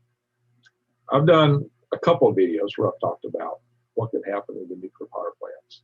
And in the consequences video, I go into some detail and I show you how these fuel rods have been shown to burn when they make contact with the air.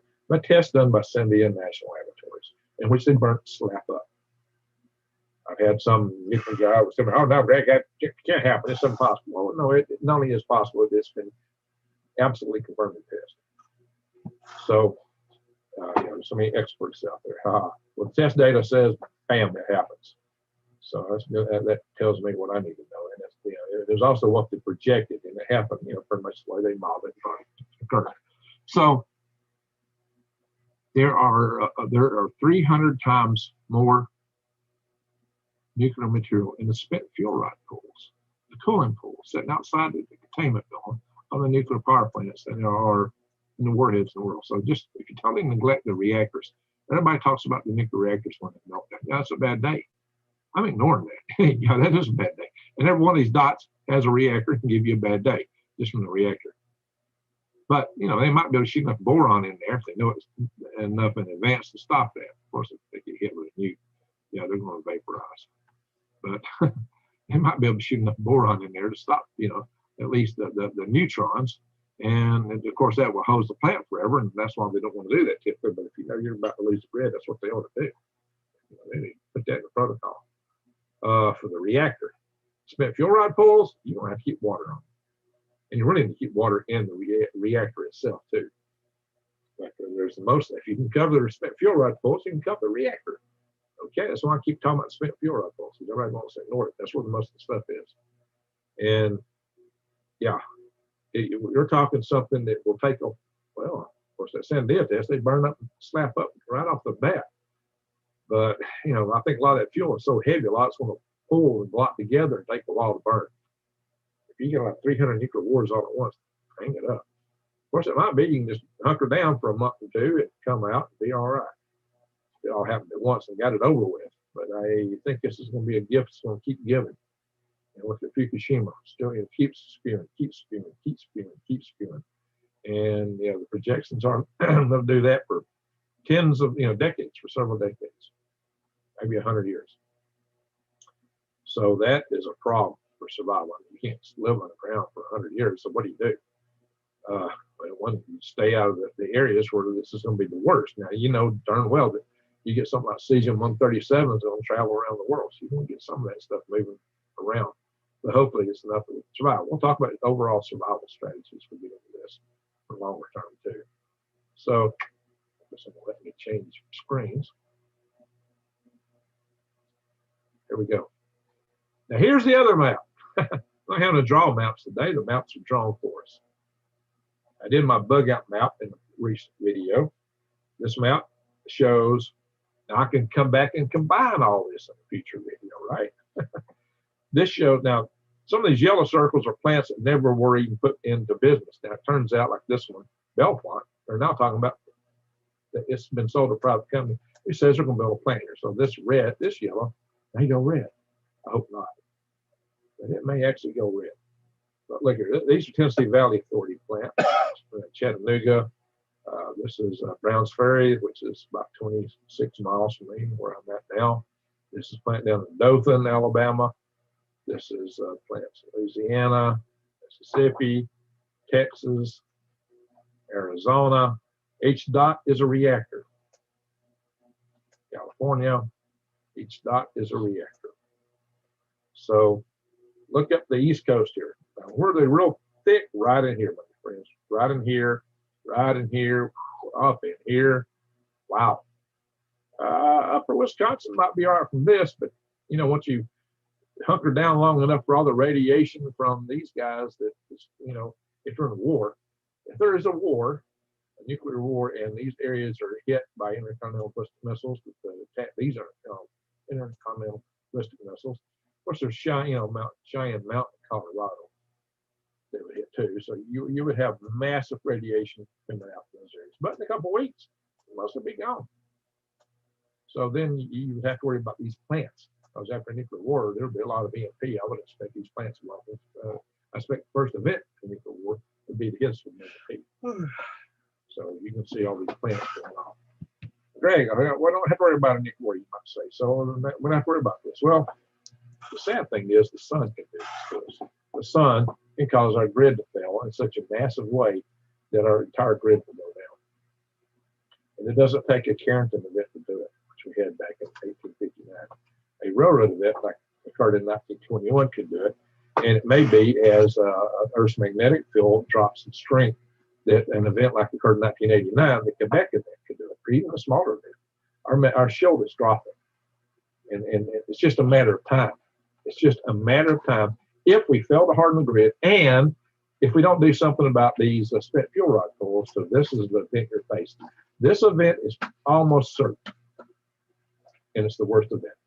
This is almost certain and is the worst event. This is worse than a full-scale nuclear war. And the sun will do it to us if we don't do something about it. That is what makes me totally incredulous. So many people say, oh, Greg, the deep state's going to do this. All the deep state has to do this to us, has to do what they're doing right now. Nothing. Nothing at all. If they do nothing at all, and they keep doing nothing, this is what our future looks like. That's why I do this. I'm fighting it. Friends, I'm fighting it. And we need to force them to get our grid hardened. We need to force them. No, they haven't done it yet. They're doing some studies. There's been some things that Trump Commission saw in the study phase. And the American FERC, which is the agencies that are supposedly in charge of utility, are doing nothing. And they got her EPRI organization out, trying to run defense for them. I mentioned this in other videos. I don't want to go all in the details of that. See my other videos of power grid defense and about the threats in the sun if you want to understand what I'm talking about here. But this can be fixed. But we're not going to talk anymore about the fixes of this in this video. We're going to talk about what you've got to do to survive it. Okay? I'm just making a point there. But yeah, that's an ugly picture. Now, it may not be quite, well, is it really that far? That says circles are, typically they say a 50-mile circle. A 50-mile circle would be more like this. These circles are a little bit bigger than a 50-mile circle. If your 50-mile circle would be this big, okay? But over time, as they keep giving, that's not too far off. So let's still look at what happened in Fukushima. Fukushima, this is just a few months after it went off. This is where the radiation was, okay? It shows you the radiation levels. Okay. But Give it a little more time. Yeah, this is another map. This one was dated the 10th of April 2011. That same went off in March, right? 11 March to 2011. So let's go back because the winds hadn't had time to get spread it around here. So it's all still the initial wind, but it just keeps giving.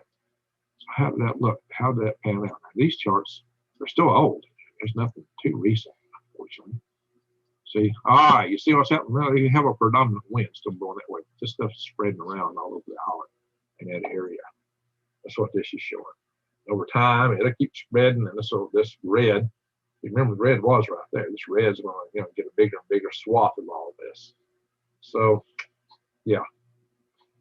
But, hey, there's people living not too far from Chernobyl, but only because Chernobyl got stopped. Some brave souls in Russia who committed suicide basically stopped it. So what do you need to know about this radiation? Well, my friends, it can be stopped. The radiation itself can be stopped. All right, so here is gamma rays. Okay, this is showing how to create shielding with packed earth. Now, the density of material affects its effectivity. Water is not quite as good as the packed earth, and lead, of course, is the most effective. A much thinner sheet of lead would protect you than all this. So to give you an example, this is 32 gamma rays, and it's divided into blocks of earth that are packed earth that are 18 inches thick. So this is 1.5 feet, and this is showing 3-inch sections of that, how much is stopped as you go through of the gamma rays. By the time you get through, by the time you get all the way through 1, 2, 3, 4, 5 of these 3.6-inch slabs of packed earth, and it can all be together, just for illustration. You're only getting 1 through out of 32. And that's not so bad all over. 1 out of 32. This is survivable. Now, what I'm going to show you is I've seen habitats or concepts for building shelters that depicted this using concrete blocks. These bigger blocks, these are the blocks that are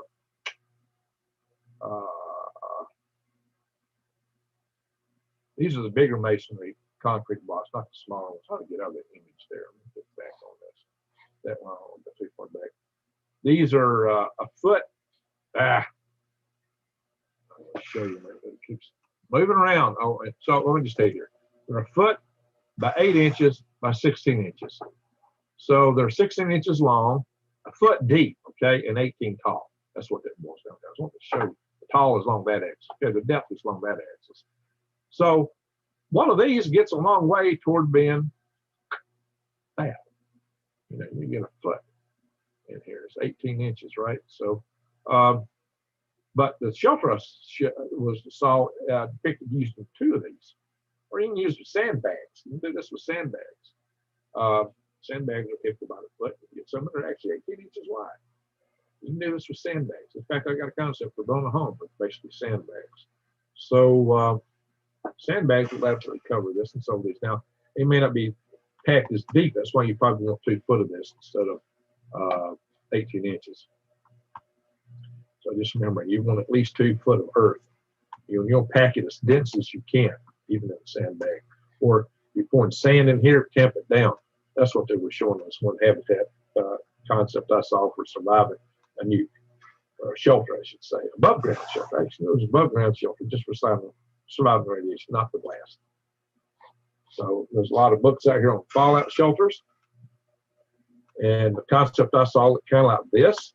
So it didn't have something in the middle. It just had 2 levels of block. And the big thing is you've got to have your entrance can't be direct. There's a better depiction somewhere I'll show you in one of these videos. You want to have Azerbaijan. Wow. What about me for one Azerbaijan? So it shows building an above ground block structure here. There's the government put out lots of reports. That's the cool thing about all this. This one is kind of an underground version. Hey, you got a nice little patio above here. Not everybody knows that you just hide it with a sofa or some kind of box, and that could be your entrance to get in. You got a bunch of beds in the bunker that floor, right? You just have to a couple feet of stuff up here, and you better figure out how to drain that and get air into it. One of the most common mistake men make when approaching women. Guess what? Look at this. That's a Vicky's bunker. Yeah, it's a little bit rusted out now. That's the midnight. Happy company. Economy, family type. Yeah, this is an above ground shelter. Now look at, now we get into making bomb shelter sexy. Who knew nuclear war would be so sexy? I told you there was a silver lining in the every mushroom cloud. Now see, a lot of concepts are for building these like in your basement.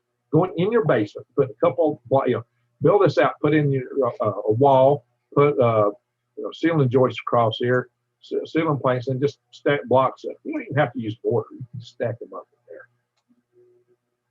The mortar might keep the wall from falling in on you and show some air vents down here. But you got to remember, you got to keep the air moving. They also show the entrance is here, but in front of the entrance is a radiation block. A wall to block that. That's what I'm trying to get to here. I'm trying to pick a picture of that. And listen, these radiation shelters can also serve as storm shelters. They got dual use. Okay. It just looks like a regular storm shelter to me right there, right? A storm shelter might be good enough. Here's one using sandbags. That's just a block cut with a tin roof on it, and a bunch of sandbags on top, and sandbags around, and sandbags in front of the entrance. Those aren't high enough, though. And probably not close enough. I'd want them covered another way, too. That may be just for border rounds. That would probably do the job. And there's a lot of concepts for going in the ground. If you got to dig it out a ditch, have a little slope there to it, and put some logs in it, and have a cross brace notched in. We got a nail in there, and we got nails in here, a piece in here, notch. As you're holding the dirt back to the top. This is holding these from closing in on you, and then they got this on top of it to keep all this dirt. They show 3 foot of earth on top. So 3 foot's better than 2 foot. So this is how you can do it quick and dirty in the ground using logs, okay, or poles. Not a bad idea. Not a bad idea.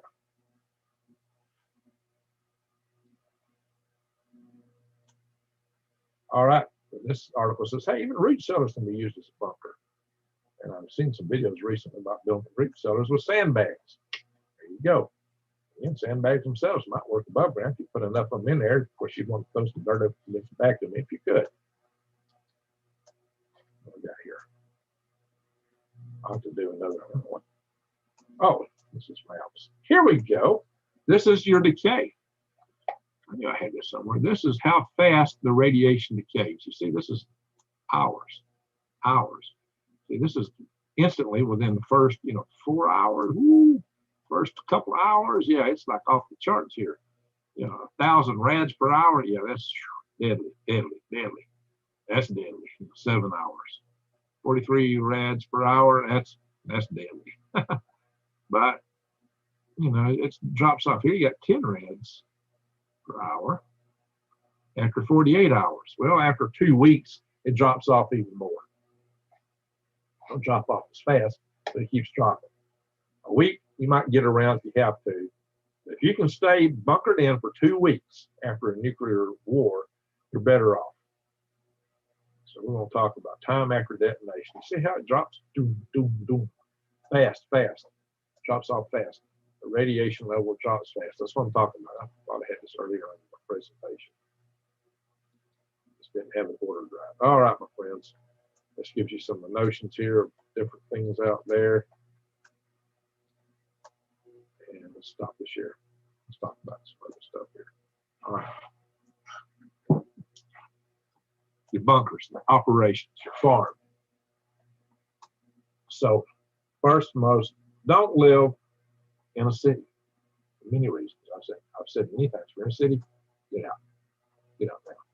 Get your homestead. I'm gonna do another share in a minute. We'll do another share in a moment. We've got something else to look at. Habitats. Don't live in the city. Don't live too close to the military base. don't live too close to a nuclear power plant. The farther you can get away, the better. I'm 26 miles from now. What that means, though, is the heavier particles will fall out closer to the plant, the most radioactive ones.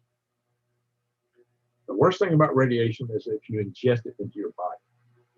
That particle lodges in your body, it's going to stay there and keep radiating. You know, it might have been something that's alpha emitter. It will stop on the outside. Once you get it on the inside, it's going to sit there and irradiate you. You're stuck with it. And there are some of these.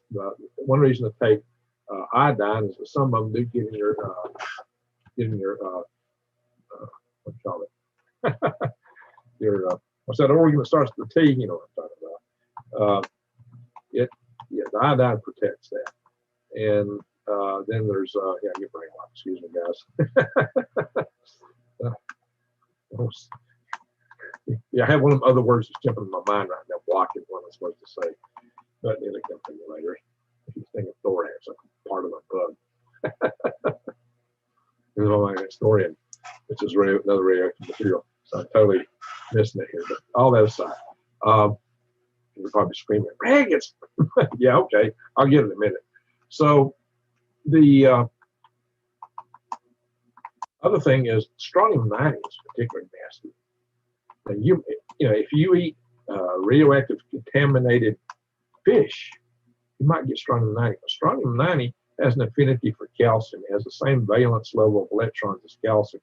So your body is going to absorb the strontium-90 into your bones, and then it's set there, and it's just going to radiate you. You get bone cancer, blood cancer, and all kind of nasty stuff. Leukemia. Yeah, you don't want strontium-90 in you. Don't be eating fish bones after these radioactive releases for anything that's like calcium. But you're better off being careful what you ingest. Okay, how do you survive? There's people living in Chernobyl now, in that area. They're not supposed to be there. There's still something hung on. And, you know, cancer rates are up, but there's people sometimes live for a fair bit of time living in there. But like I said, Chernobyl would have been a lot worse if it hadn't been capped by some heroes who committed suicide to fly over with helicopters and drop concrete down. And these guys died later because they got so much radiation exposure. Kind of Spock and, you know, Wrath of Khan, except they didn't get to come back and go to some proto-matter planet. They're gone. Yeah, that's one of their true heroes. The thing is that there's ways to protect from radiation on the farm. Okay, one, a barn. Put your animals inside a building like a barn.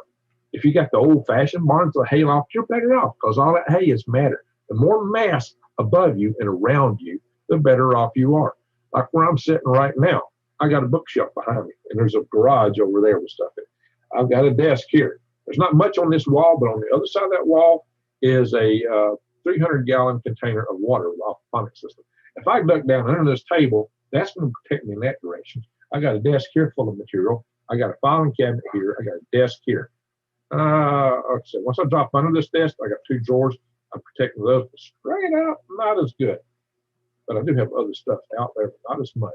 Overhead, and the room above me is a big desk, and there's a roof. All that matter gives me some levels of protection. If you're in a building, get as close to the core as you can. A really big building, skyscraper, the closer to the core, it's not like tornado safety, the better off you are. Back to the livestock. Throw dirt, dung, whatever, and you're up against the walls of your barn if you know something's about to happen, if we're imminent. And have been there with the hay, that'll protect your animals for a period of time. Hopefully you get some hay from them to eat, some water, keep them going for a while. And if they can stay in that barn a week or 2, it'll be a lot better off. Now, your house, the roof of it may have radioactive fallout settled on it. If you can get up there with a hose, you can spray that stuff off and let it go to the ground and wash away. You might not be radiated from the top. A greenhouse, if you can spray down the top of the greenhouse to get that stuff off the greenhouse. Your garden beds, if you can cover them up with a tarp, keep the fallout from falling on top. Your compost piles, cover that. Worm beds, cover that. Cover everything you can with tarps or anything you can. Buy a bunch of tarps for these purposes. That way, after fallout stops, you can remove these tarps and that will be gone. As far as something keeps giving like a nuclear power plant, Yeah, that's gonna be harder because you might have a permanent cover for your compost, your worms, but plants need sunlight and they should go and stuff indoors. Maybe the real solution is to be able to grow things indoors. But you got to have power for that. So maybe you got to have solar arrays or something. The power grid's going to be down. You got to have some of the means of generating power on a long-term reliable basis. Really long-term, just the meat plants. Because you don't want to be out more than you have to be. You'll be out some, but it's going to be a pickle. So you could, but having wall of heating greenhouses or just greenhouses, you just wash the roof off with hose.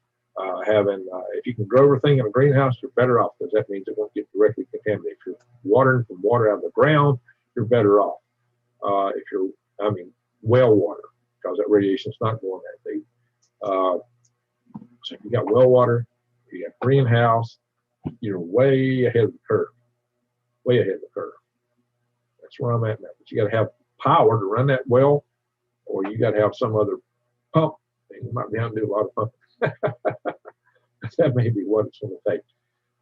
If you're in your fallout shelter waiting for all the rations over, have something to do. Have some books to read, because this is a good time to study and brush up on skills you may not have had time to study. Things that you had. Well, skills don't come from reading; they come from exercise and being engaged. But at least you read up, bone up on a lot of material, and as soon as you can get out and about, then you can start putting some of that in action. You could indoors of a fallout shelter set up a target and use a blowgun, for example, to do a little practice. Okay, I'm going to break in here to answer a question. I think it bears some discussion. We got the question: does living in a trailer help against the radiation? I know where that comes from, but I need to clear up the confusion that surrounds that. So give me a second here. And what I'm going to do is just talk to you for a minute. Hello. So what a metal building does, it could form a Faraday cage to block electromagnetic waves, radio waves. Let me turn on the lights here again. Stage lights. Bam. Bam. Use my remote controller here, my back scratcher.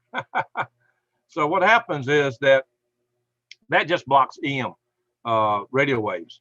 Now, the particles that come off that are radioactive in a nuclear event, the alpha, beta, and gamma particles, since gamma particles you got to worry about, they're heavier particles. They're not electromagnetic. They go through matter. It takes a bulk of matter to stop them. Having a Faraday cage don't stop them.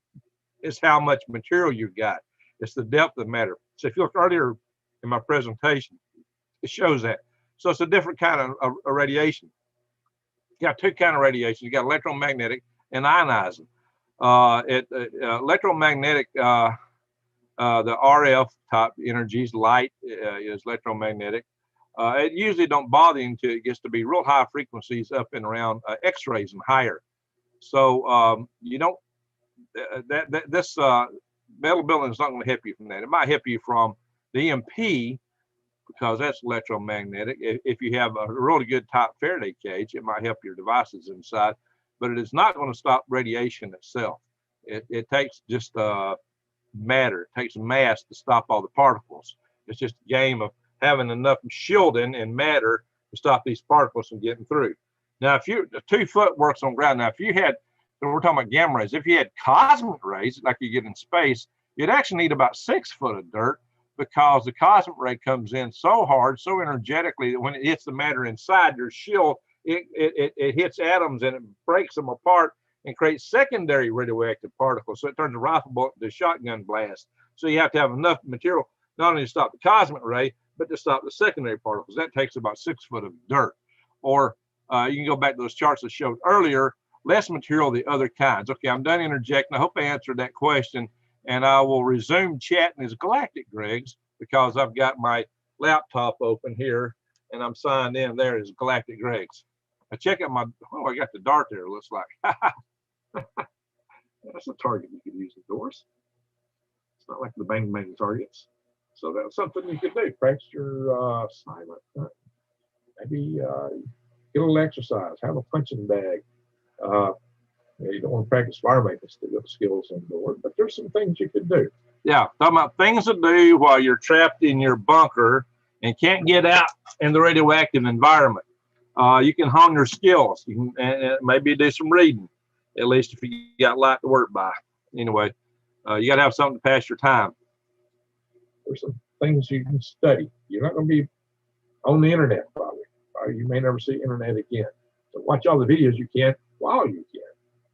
But at that point, go bye-bye, have books. All right. And I'm planning to do some courses on this stuff down the road. I'll do some courses on online courses about raising worms. Okay, I'm also speak to Katie here with New Days Old Ways. Poured concrete walls or rebar through, would that help form a Faraday cage? The answer to that is no. So that's the flip side of the question. The concrete, the mass helps with the radioactive materials, but it's not a Faraday cage. You need metal for that. The metals have a outer, the atoms of a metal share the outer level of their electron orbitals. So the electron just goes from atom to atom. That's why metals are conductive. That's why they're shiny. That's why they conduct heat and electricity so well. That's why they're so malleable and easy to work with in that regard. But it takes metal to form a Faraday cage because charge will accumulate on the outside of that metal if it's a good tight cage. Concrete, that's not so with concrete. In the rebar, it don't work. It's got to be solid metal to form a Faraday cage. Okay, we'll resume here. Sorry about that, guys. About prepper gardening, rid down gardening, about EMP, how to survive an EMP, how to survive a nuclear war, bug out stuff. I'll do more courses. I'll do courses on this kind of stuff down the road. And I've already got a book pretty much on worm racing. So there'll be more books. I'll put some books out, different things in time. So I'm going to do another show with you real quick. I'm going to show you another kind of habitat that will work just fine for you. You may have seen this in a few videos, right? I've done some videos on this. I've done it on this channel. I've done it with Okay, I've actually got a brand new drawings on all this. It looks much better done by an architect. I've got architectural drawings, and I will be releasing those in a video soon. Friend Rex Bear, and it is right there. This is my universal habitat concept. This is to be, you could do it with concrete, you could do it with 3D printers, you can put tires down and pound them full of dirt to make these walls, or sandbags. I don't care, I'm not particular. The key thing is to have enough thermal mass. They should ideally be a couple foot thick and maybe have dirt burned up against them. And then you have dirt here, 18 inches a foot thick, and you can have another ceiling over here. For this one, I'm showing some skylights to let some of the sun through in part of this roof, but that's not necessary. And then I'm showing a greenhouse here for you. Remember what I said? You could wash that off, right? So this is radiation proof. Oops, I changed. I think to do it yet. Can't wait for myself. Oops, sorry about that. This habitat, if I'm looking at it right through here on the side, that would be. I can't type. Everybody's typing to me and I'm behind. That would be like looking across this way. So there's more area in the depth in this one because this is a hexagon. And this is based on a 1/10 of an acre habitat, based on the DeVace family who grew all the food they needed except for grain products and made a living from just the gardening. And that gardening area is called this area and this area alone. I've added a little bit extra to it. And I added a whole workshop that's half as big and going on the ceiling. So having roofs aren't used.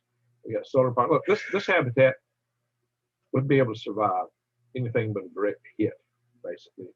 And you can handle the radiation here. You can live in here. You can grow food and be comfortable to a large degree. You might get a little cabin fever over time. But at least you can walk around and see different things. You can connect these. We can build cities and communities. These are all interconnected. And we can have greenhouses connected to them too, and different things. So we can have activities. So I've got the solar panel here. I'm not going to go all into this habitat here. Suffice it to say, I will do another video on this habitat. I've drawn it out rectangular form too. This is it in a rectangular form, showing a road in front of it. And this is about 90 foot here, 10-foot road. And whoa, keep skipping around.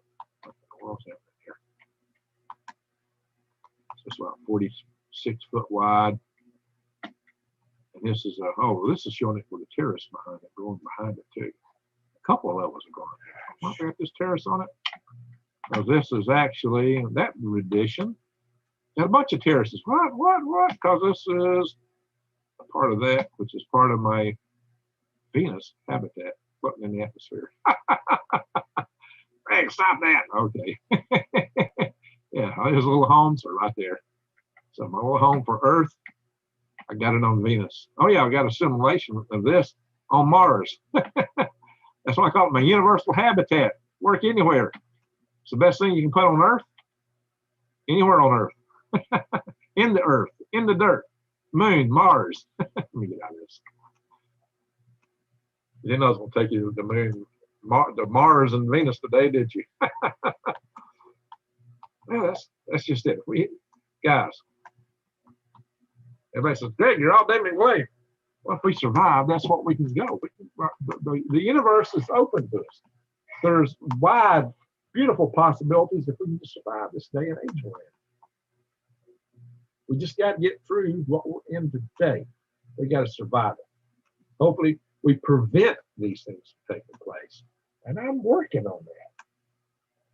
I'm going to do more on this in the future. But working on it. Right now, I got some more immediate concerns, and we're building survival network, survival tribe network.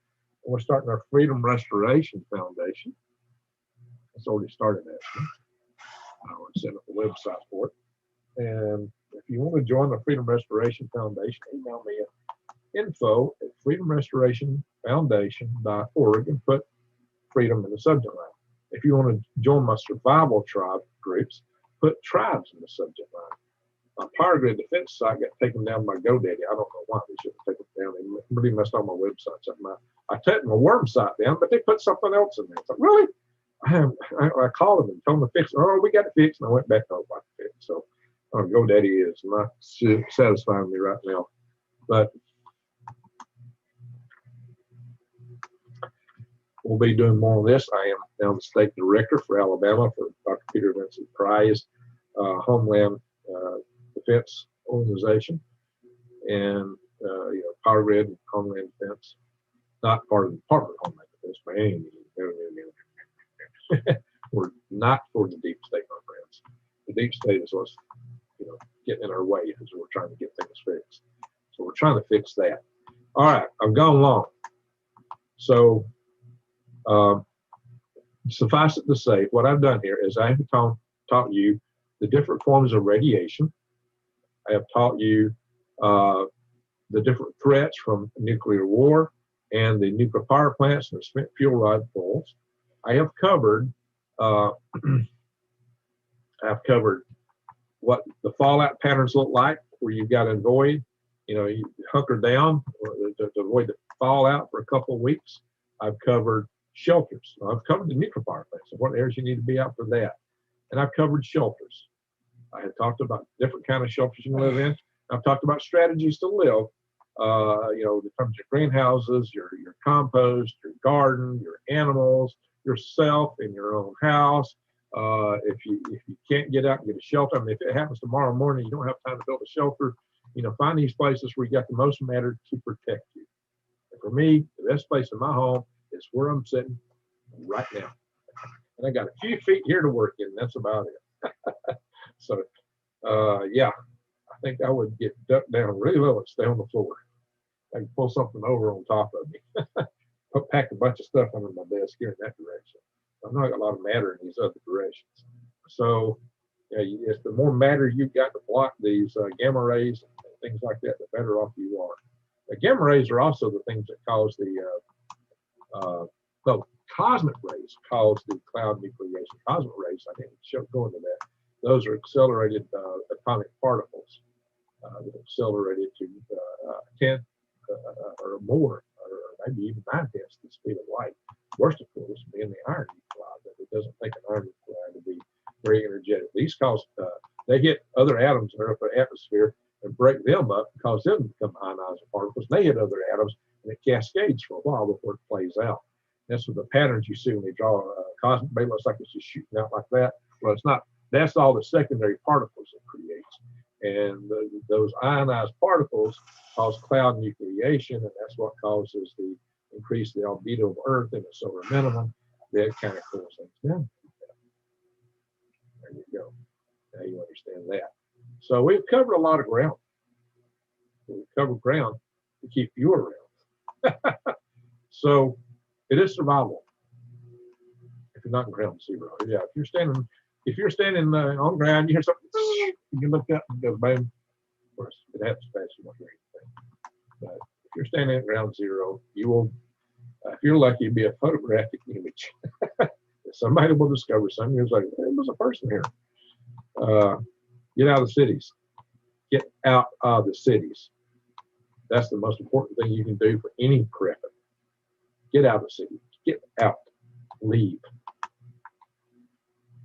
And in terms of your personal life, get off the grid. Go off the grid. Homestead. But if it happens today, right now, know to duck down with the stuff you've got, get in the center of the biggest building, go to the basements, get as deep down as you can within the building structure. If you're got a blast away at the top of it, I'll get knocked off anyway. So don't be ground zero. If you're ground zero, you're just toast. When I was at work at the Arsenal, in the days when when we were working on that base, the building I worked in had a basement. I was figuring I was going to run down and get to one of the walls closest to the ground, on that side, and I had a bunch of buckets with my coffee cans. I was going to grab. I had them in the bag. I was going to grab that bag and run down. And the first chance I got, I was going to fill all of them up with water, so I'd have water for a while. That's how I used the bag. Used up the water. I was going to, take care of other business. And the ones that had emptied out.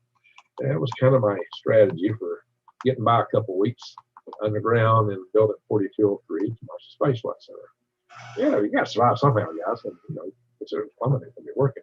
Might have water a little bit initially, but after that, it'll be gone. So get away you can.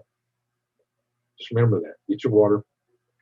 So right now, we've got a lot of tension with us and Iran, China, and Russia. And Korea, North Korea.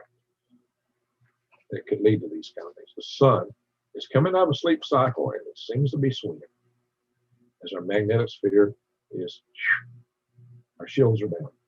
So get ready. Prepare. And think about what you got to do if it happens right now, and prepare as much as you can to be in a better position if it happens a week, a month, a year, 2 years, 3 years, 4, how long you have, I don't know. I have no idea. A lot of people have various prophecies, visions, and ideas, and all this stuff's going to happen by this coming year or 2024, and there's all kinds of things out there. And maybe it won't happen at all. Pray and hope for the best. Remember, I've done these videos about the universe and the solar system, which I've explained why our prayer works. And prayer, meditation. You go into the timeline that you think of. What you believe, what you think of determines a lot of your future, the reality. So let's be positive. Think about things that will work for you. Hope and pray for the best, but still prepare for the worst. I call that insurance. You do take out insurance, don't you?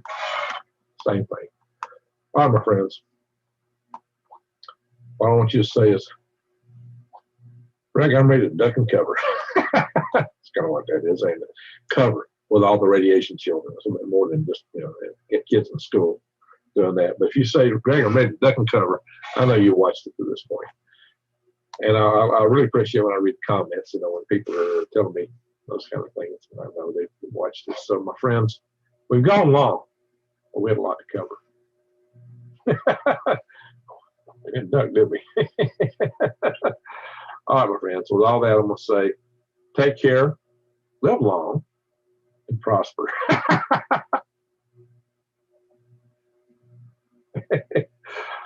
And I hope we all do, really. And I hope everyone has a wonderful 2021.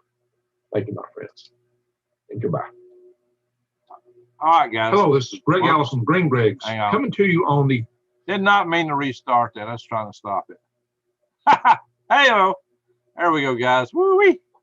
That was quite a long video there. I've never replayed an entire video in one of my sessions here, but it started as a coffee run, and I wound up just drinking some coffee I brewed earlier.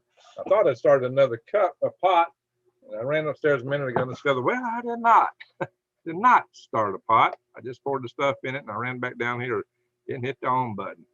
So now I'm going to be coffee deficient for a little bit.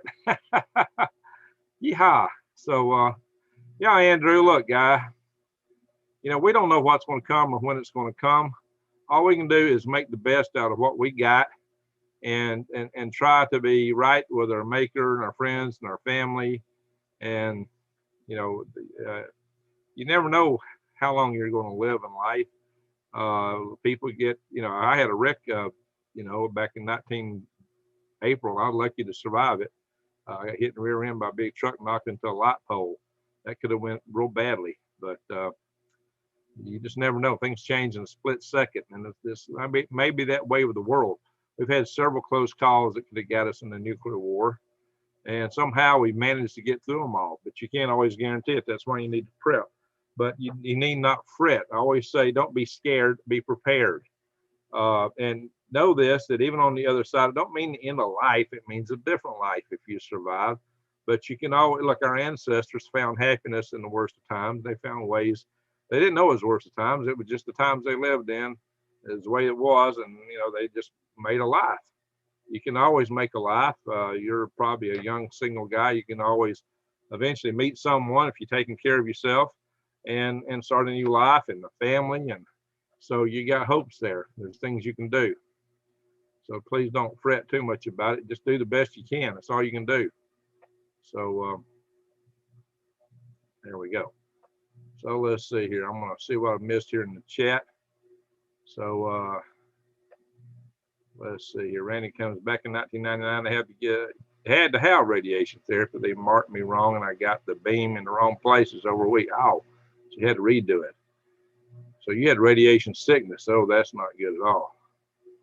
I wonder if that is why good old crypt keeper Saros is paying people to migrate here. Wow. I think I skipped way up here in the chat. So let's see. Funny being a trouser, is like pants. Mushrooms have been cleaned up radioactive contaminant for almost 25 years, but they don't stop it from being radioactive. They just suck it up. You still got to, now you just collect it into the mushrooms, I think. April, let's see, people talking to each other. All right, come on out to El Paso. Same as it will be. All right, out here. I know quite a few caves to bug out to. There you go, Doug. There you go. That's the attitude. All right, what else we got? I feel bad for the animals. Yeah, the animals would suffer. Good thing we're all night owls. No kidding there, gentlemen. But I'm about to have to call it a night myself here. The bell tolls for Okinawa. See, that is what Japan is worried about. Japan, no, Okinawa is a Japanese island, and Japan is really worried that China will try to take it. They're almost convinced that China will take Okinawa and the Shinkaku Islands, and then cut them off with trade and dominate them, and eventually take them too. So that's why Japan is willing to fight for Taiwan. But if Japan gets in it, we got a treaty with Japan. It puts us in it. So that's what I'm telling you guys. We're living in risky times here. Sorry to tell you that, Andrew, but it's true. The times are risky, but that don't mean it's going to happen this year or next year. We don't know. You know, it may not even be a nuclear war. It may be the sun's going to do it all to us. The sun could come around here in a few days and just start shooting stuff at us and take our grid down. And then again, it might not happen for 60 years. Although we're really kind of overdue. Or maybe we can get people to get a grid hardened for change. Some of us have been working it. Some of us have really been working to get our grid hardened. And we're still working, trying to, but the industry is kind of deaf. We need more people to get involved with us. Earth is not, Jason talking to somebody, Earth is not flat. Stop it, Alan. Oh, what was Alan saying?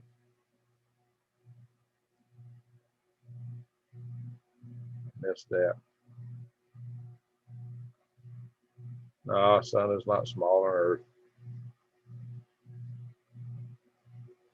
All right.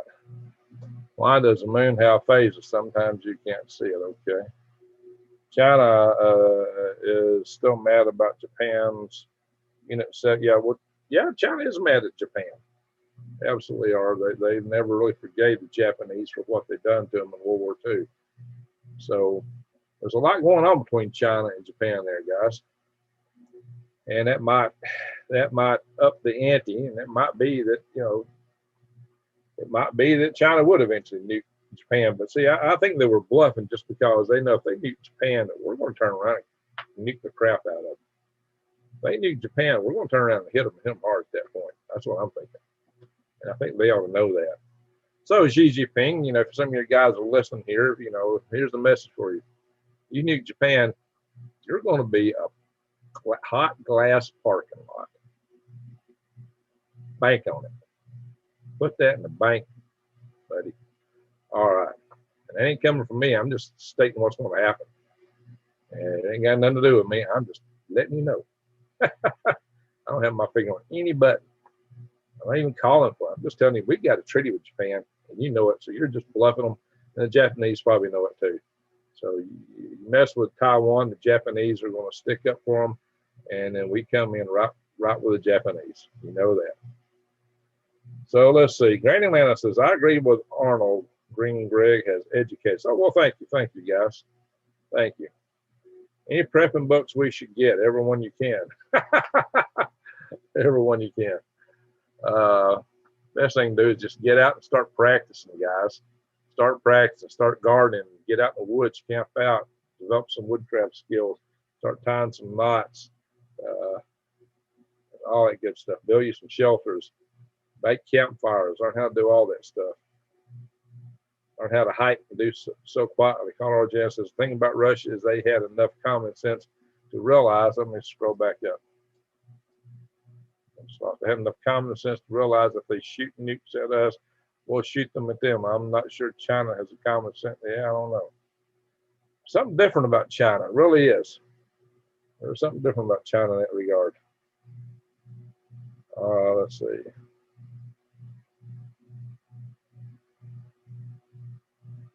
Yeah, another thing, Andrew, you might consider having some faith in the powers above. That might be something. Yep, as April Perm says, Jesus. Just go and learn hands-on. Absolutely right, Bob. You know, you can watch YouTube videos all day long, and they're good. We bring you ideas, but you don't learn them till you get out and try them. You can get the idea here. You come here to get the ideas, but you ain't learned it from watching this. You learn it from doing it. But here we can give you the idea of what to do, but you got to go out and do it yourself. Sleeping Dragon Awakened. Yeah. Get out in wildcraft. That's right. And I got a number of videos on that. And I need to do some. Oh yeah, Space Force. That's what this is right here, guys. Preston talking about Space Force. Do you see that? That's their emblem. Ever wonder why I can't go to South Pole, but government can? Guys, I've had friends who've been to South Pole. Andrew Casali, someone named off the grid, Paul said, there are accelerating around the world as we head straight into the apocalypse. Time to get right with God and give your life to Jesus Christ. Okay. Someone named off the grid, Paul. Okay. Well, you know, it don't hurt to be right with the powers, you know, with the Lord. It don't hurt to be right with the Lord. Jesus is the sweetest name I know, says Pearly Grace. Okay, that's good. Bob Dobbs says, old school cartoons are relaxing and funny. The Pale Horse. Space Force emblem is the same as the atheist emblem. There's an atheist emblem? Oh, come on.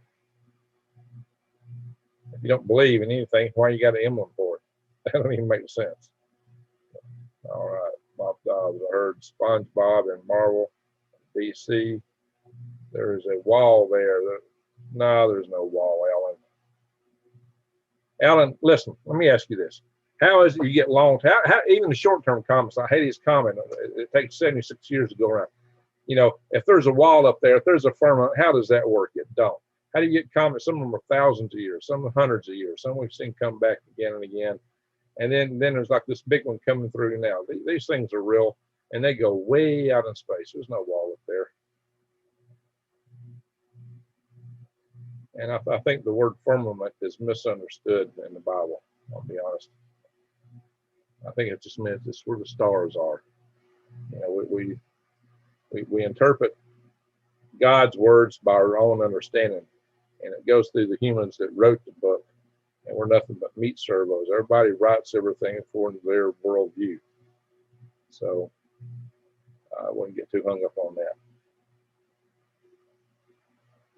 I wonder why my dream about a giant round object is meaning it's reminding me of a Ferris wheel. Sounded like a kaleidoscope. The kaleidoscope's got a sound to it. These people lighten up a little. Prepare so you're not scared. That's right. Don't be scared. Be prepared. That's what we're talking about. Did you mention coffee? So, yeah, I just turned the on button on. I thought I had it going. Hate evil. Well, I love what? S-A-I-T-A-N. It sounds like a different way of saying Satan. Yeah, I'm not loving no Satan.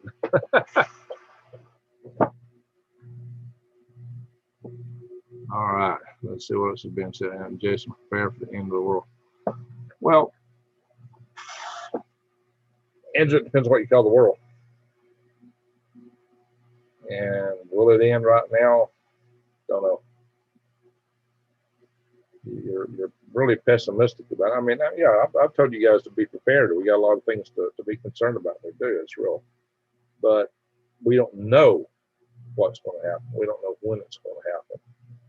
It could, you know, somebody in China might be sitting with their finger over the big red button right now. Anyway, so we're going to have to hit the United States before they hit us to make them pink. Or we might be doing the same thing on our side. You know, hey, the Chinese about to be a problem. We got to nip it at the bud. Let's call some Gulf of Tonkin event, blame it on them, and then we're going to hit the button. I mean, you never know. But you can't just sit around and fret over it all the time, because it could be years away. Live your life and make the most of it while you can. Because you might be surprised. You might have an entire life in front of you, especially if you use a power intention to your advantage. I see the universe is a multiverse with many tracks and channels you can go down. I think you go down the one your mind tunes into. So don't be so negative. Just do the best you can. If these things happen, you just make the most of it. I mean, shoot, there were people in Europe when World War II took place. There were people that got, you know, run over by Germany. A lot of them didn't survive, but the survivors of that have gone on to live full lives since. So, you know, you just have to learn from that. Sometimes we have to play the cards we're dealt, and we don't know what cards are being dealt to us. So we make the most we can out of it. Again, you pray for the best, but prepare for the worst. That's the most I can say. Anyway, let's see. Four Corners Report. That is me. A new age, love, care, and sharing. There you go. Deep waters 333. Spring waves. How long after a nuke before we can forage? It takes. Wow, that's a good question though. It takes about 2 weeks for you to be able to travel outside again after an event like that. I don't know. I won't be foraging right off the bat though. I'll probably give that more time. Because most of the particles down, I'm talking half of them, I'm talking about from the effects of a nuclear war. Now, if you've got a nuclear power plant just spewing stuff out, then that's just constantly renewing itself, and then you're going to have problems for a long time to come. So we need to get a grid hard, and we need to get this stuff in these power plants underground somewhere. We spent the entire budget of everything required to build a storage place in Yucca Mountain. As soon as we spent every dollar in Nevada that we could on it, sure to take the stuff there, which they were totally all for that. As soon as we finish this, nope, you can't bring them here. People in Nevada were afraid to have that in their backyard. People in Nevada would be safer with that stuff in the cave in their backyard than it would be in open air all over the country, even east of. That's what's going to come back around and get them. They need to know that, but they don't know that yet. All right. Pass it on. That's right, Pretty Grace. Pass it on. So I grow indoors now. That's what you can do in microgreens. If you got some source of power, you can grow microgreens indoors. Just buy you a bunch of seeds, buy quite a bit.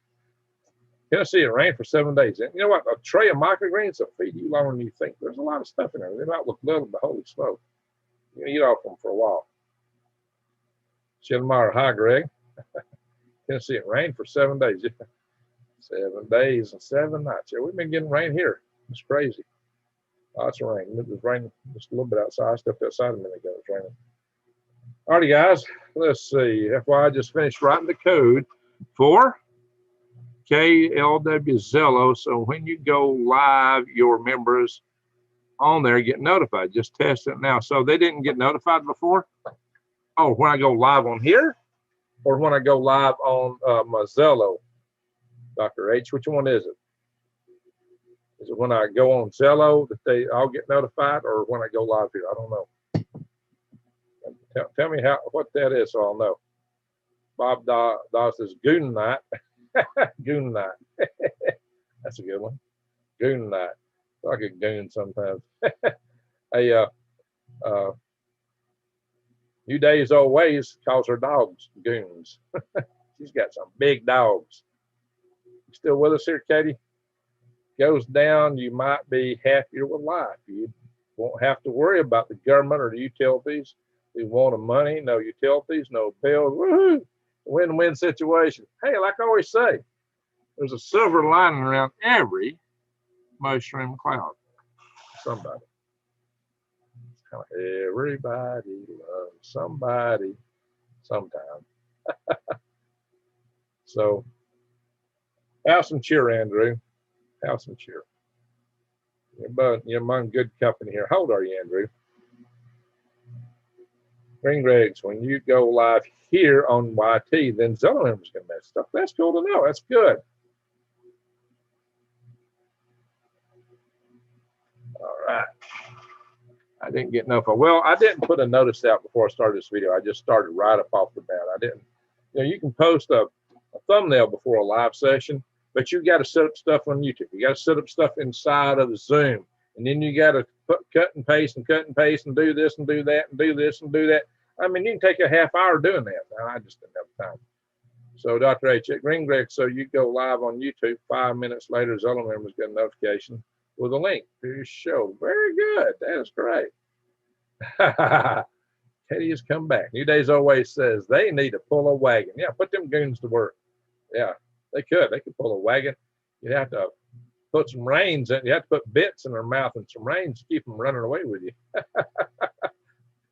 Them big dogs will take that wagon off in a hurry. She does. She has some big dogs, 2 of them.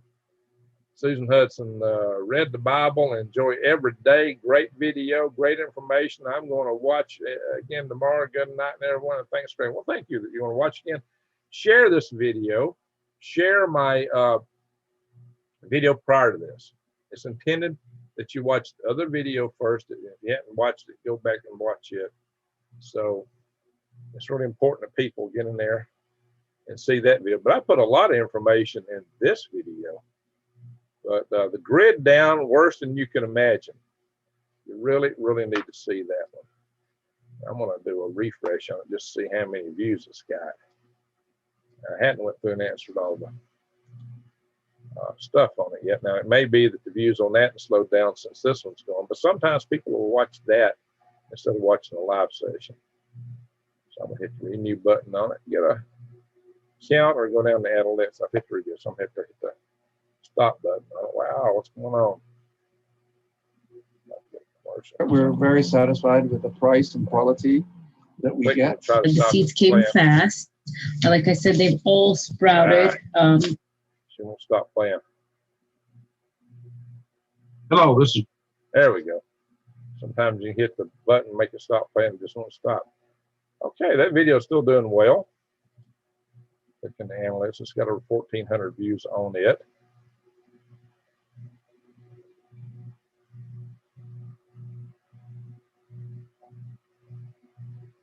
She's done pretty well at this point in time.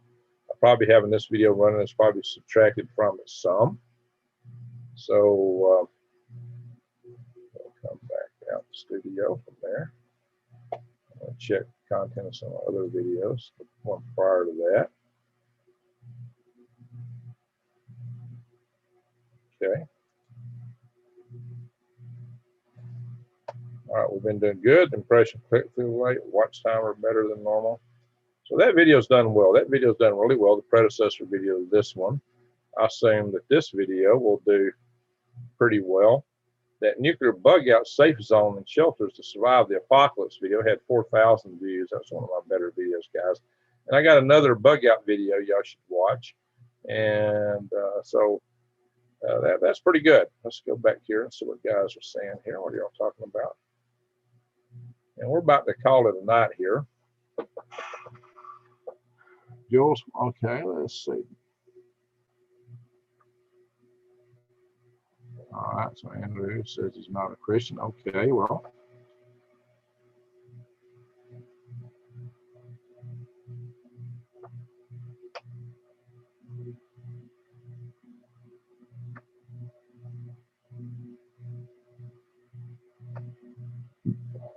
Well, Andrew, I survived the Cold War. We always thought Russia was going to invade Europe, and they actually had plans to. They had street signs made up to rename the streets in Europe. They had definite plans to go in, but we thwarted them from it, and we kept them from doing it until the empire broke up. We might have the same luck with China. We just might. If the price is too high and if they don't get the right opportunity, they might not move on it. By having the United States and Japan standing shoulder to shoulder, they might cower from that move. They might. It's not a guarantee, but they might. If they do, in time, their aging population will cause them to fall apart and they won't be able to do these things. So we get nuked in the future. No, we don't know that we're going to get nuked. We don't know that. It might. Biggest thing I worry about is the sun taking out our power grid. If we don't do anything else, the sun's going to get us. All those videos on galactic or green graves. I showed a green graves video. There are videos on galactic graves, but I was chatting with y'all from galactic graves because I had this video playing this computer playing that video, and I went to my laptop so I could actually see the chat room. And I was already logged in there as galactic graves. So man, what the heck, you know, chance to plug my other channel a little bit. So our problem becomes power storage. Power storage has always been an issue. Wow. So Andrew, we don't know what's going to happen. But we do know that we can make the best of things. And Andrew, this whole thing about the power of intention. There are plenty of people that are outside the faiths of Christianity and stuff that also follow this notion of the power of intention, of thoughts. It's a prayer system. It's like prayer. It's on the same level. You don't have to be of any particular religion for that to work. But you know, there are those of us that do believe in Jesus. So but we're not going to push that on you. I'm not anyway. So this is not a religious channel. Now, you know, hey, I do hold prayer sessions sometimes. But that's for those that, you know, follow that. You guys don't have to be neighbors with the Ruskies. Are you in Alaska, Bob Dobbs? Hey, I used to be in Alaska. You know, when we were in Alaska, we were neighbors with the Ruskies. So, Bob, are you in Alaska? Pearly graces. What if Russia moves south? Well, that's actually an interesting question. Yeah, they want part of Ukraine, that's for sure. It's kind of going south for them. All right, guys, we've gone kind of long here. Really long. We played a whole nother long video in the course of this. Like a pressure spray nozzle, okay. Car battery and one light bulb band and small solar panel. The rest is wood fire. There you go. Ashra. See, how can you pronounce that? I got the lapis part. Ashra Roll. I can't even start to say that. Oh, you're in Kenai. Oh, that's right. You're in Kenai. That's right. I remember now. Lunch complex. Yeah, buddy. Yeah, you're up there. I'm used to sending neighbors to Ruskins. I kind of figured that. I remember. Yeah, you're the guy up there in Kenai where we launch rockets. We talked about Poker Flat previously too.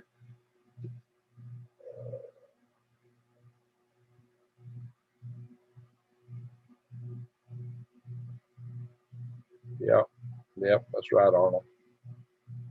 Arnold's up in Canada, guys. So we got Alaska, we got Canada. All right, everybody.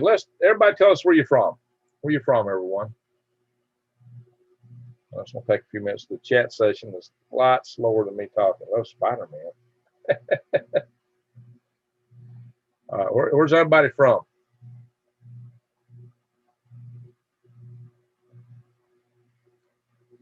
Yeah, I love old tech.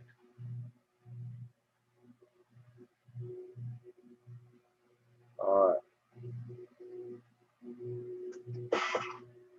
Just lapis. Ashra Hora is Japanese, a bit difficult. Okay. If I heard it said, I can say it. I can say almost anything I hear. But sometimes Georgia, Missouri. Tell your age, says that girl. Ooh, that girl's looking flirt, guys. You might want to tell the age. Illinois says old as dirt. Trenton, Florida, says Ronald. Maine, says April Fairham. Well, hey, April, a couple of you from Maine. New Days Always is from Maine, see? Western North Carolina says deep water. Okay. Up in the mountains, Henderson, Kentucky. North Florida. All right, we got a Sandy Cummins and a Randy Cummins. Sandy and Randy. That's good. 71 as of July the 14th, Colorado Jan. All right. Oh, I'm 61. A young 61. Andrew's in Arizona. All right, Andrew, what part of Arizona are you in? I got 40 acres in northeast Arizona, Snowflake. Maybe we can visit up sometime.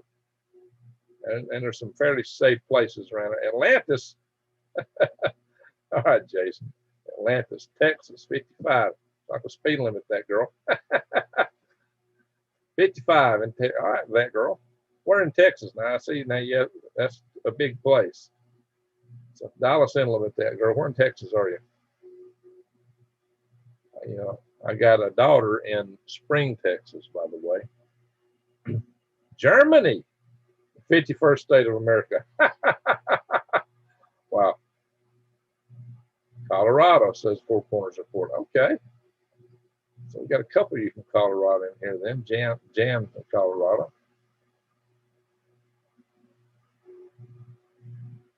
See, now Arnold says it right there, Andrew. Just relax and be patient. Nothing will be so overwhelming that you can't handle it. Just lose your fear and grab onto the truth. Now that is good, solid advice. Thank you, Arnold. Good, solid advice. Very good. Appreciate that. Salute to Arnold. Hey, I forgot today is my birthday. Hey, Deepwater's happy birthday. Asked about the age of me. Granny Lana, 61. We're the same age, Granny. Lee and Rex are where I am in Colorado, says Four Corners Report. Oh, that's cool. That is cool. See, Colorado Jan's in Colorado too. Bob Dobbs, only worry about the current moment and learn from the past, sleep peacefully, Andrew. There we go.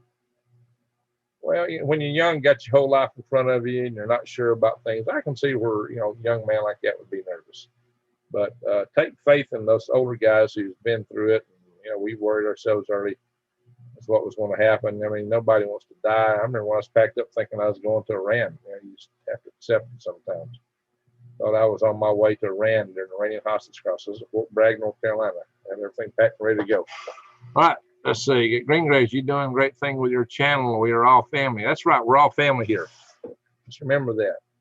We're all family, and we're all trying to help Andrew out here tonight so he can cope with his concerns.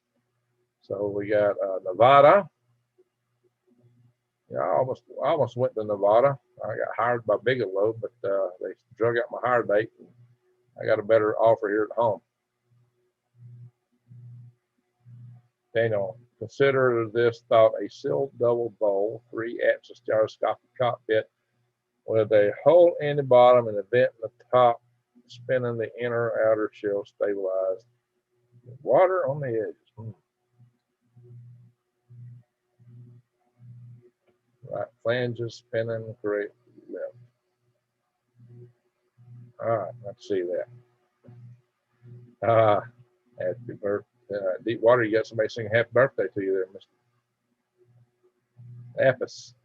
I don't lapis, what's that blue mineral? Lapis lazuli. I can't say that right now. Early Grace, after surviving a few things, you learn to respect, no fear. There you go. Exactly, Pearly. Thank you, Ashra. Ash, let's see,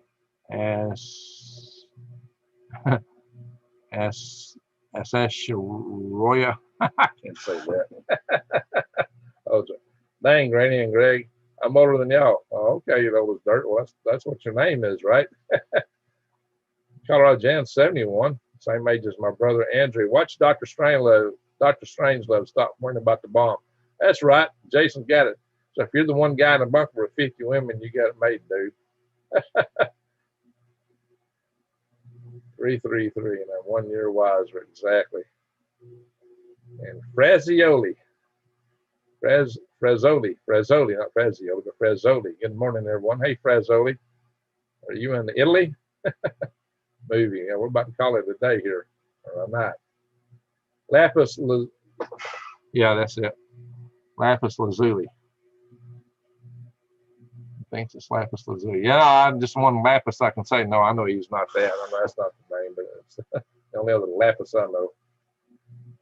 I know that was the Sumerians loved that lapis lazuli. I have a question for you, Greg. There is a lot of uranium here. If the bombs start dropping, does it? No, because that uranium's not enriched, you know. As long as don't turn a lot of it into dust, and it's usually buried deep down in the ore. Jason Smith, read the plot. Uh-oh, read the plot. Oh yeah, you got to watch the movie. The movie's funny. Don't read the plot. Watch the movie. Come on, forget about that. Watch the movie, Andrew. 61 here, going on 31. That's right, Katie. What secret life of plants? Trump has the bomb. Uh-oh. Yeah, it's a good movie, Andrew. Sure is. I know another lapis, a red one. Oh, okay. It means blue stone, lapis lazuli. Which part's of blue, though?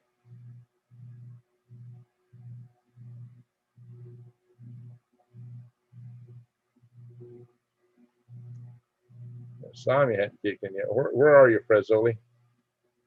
I used to have a good friend named Grazioli. Grazioli. Real name is Gernot. Nickname Journey. Mr. Greg. Journey. That's a good one, Journey. I think there was a band named Journey once, right? Or not? I didn't say it right there. Yeah, maybe they're not. I remember that. Too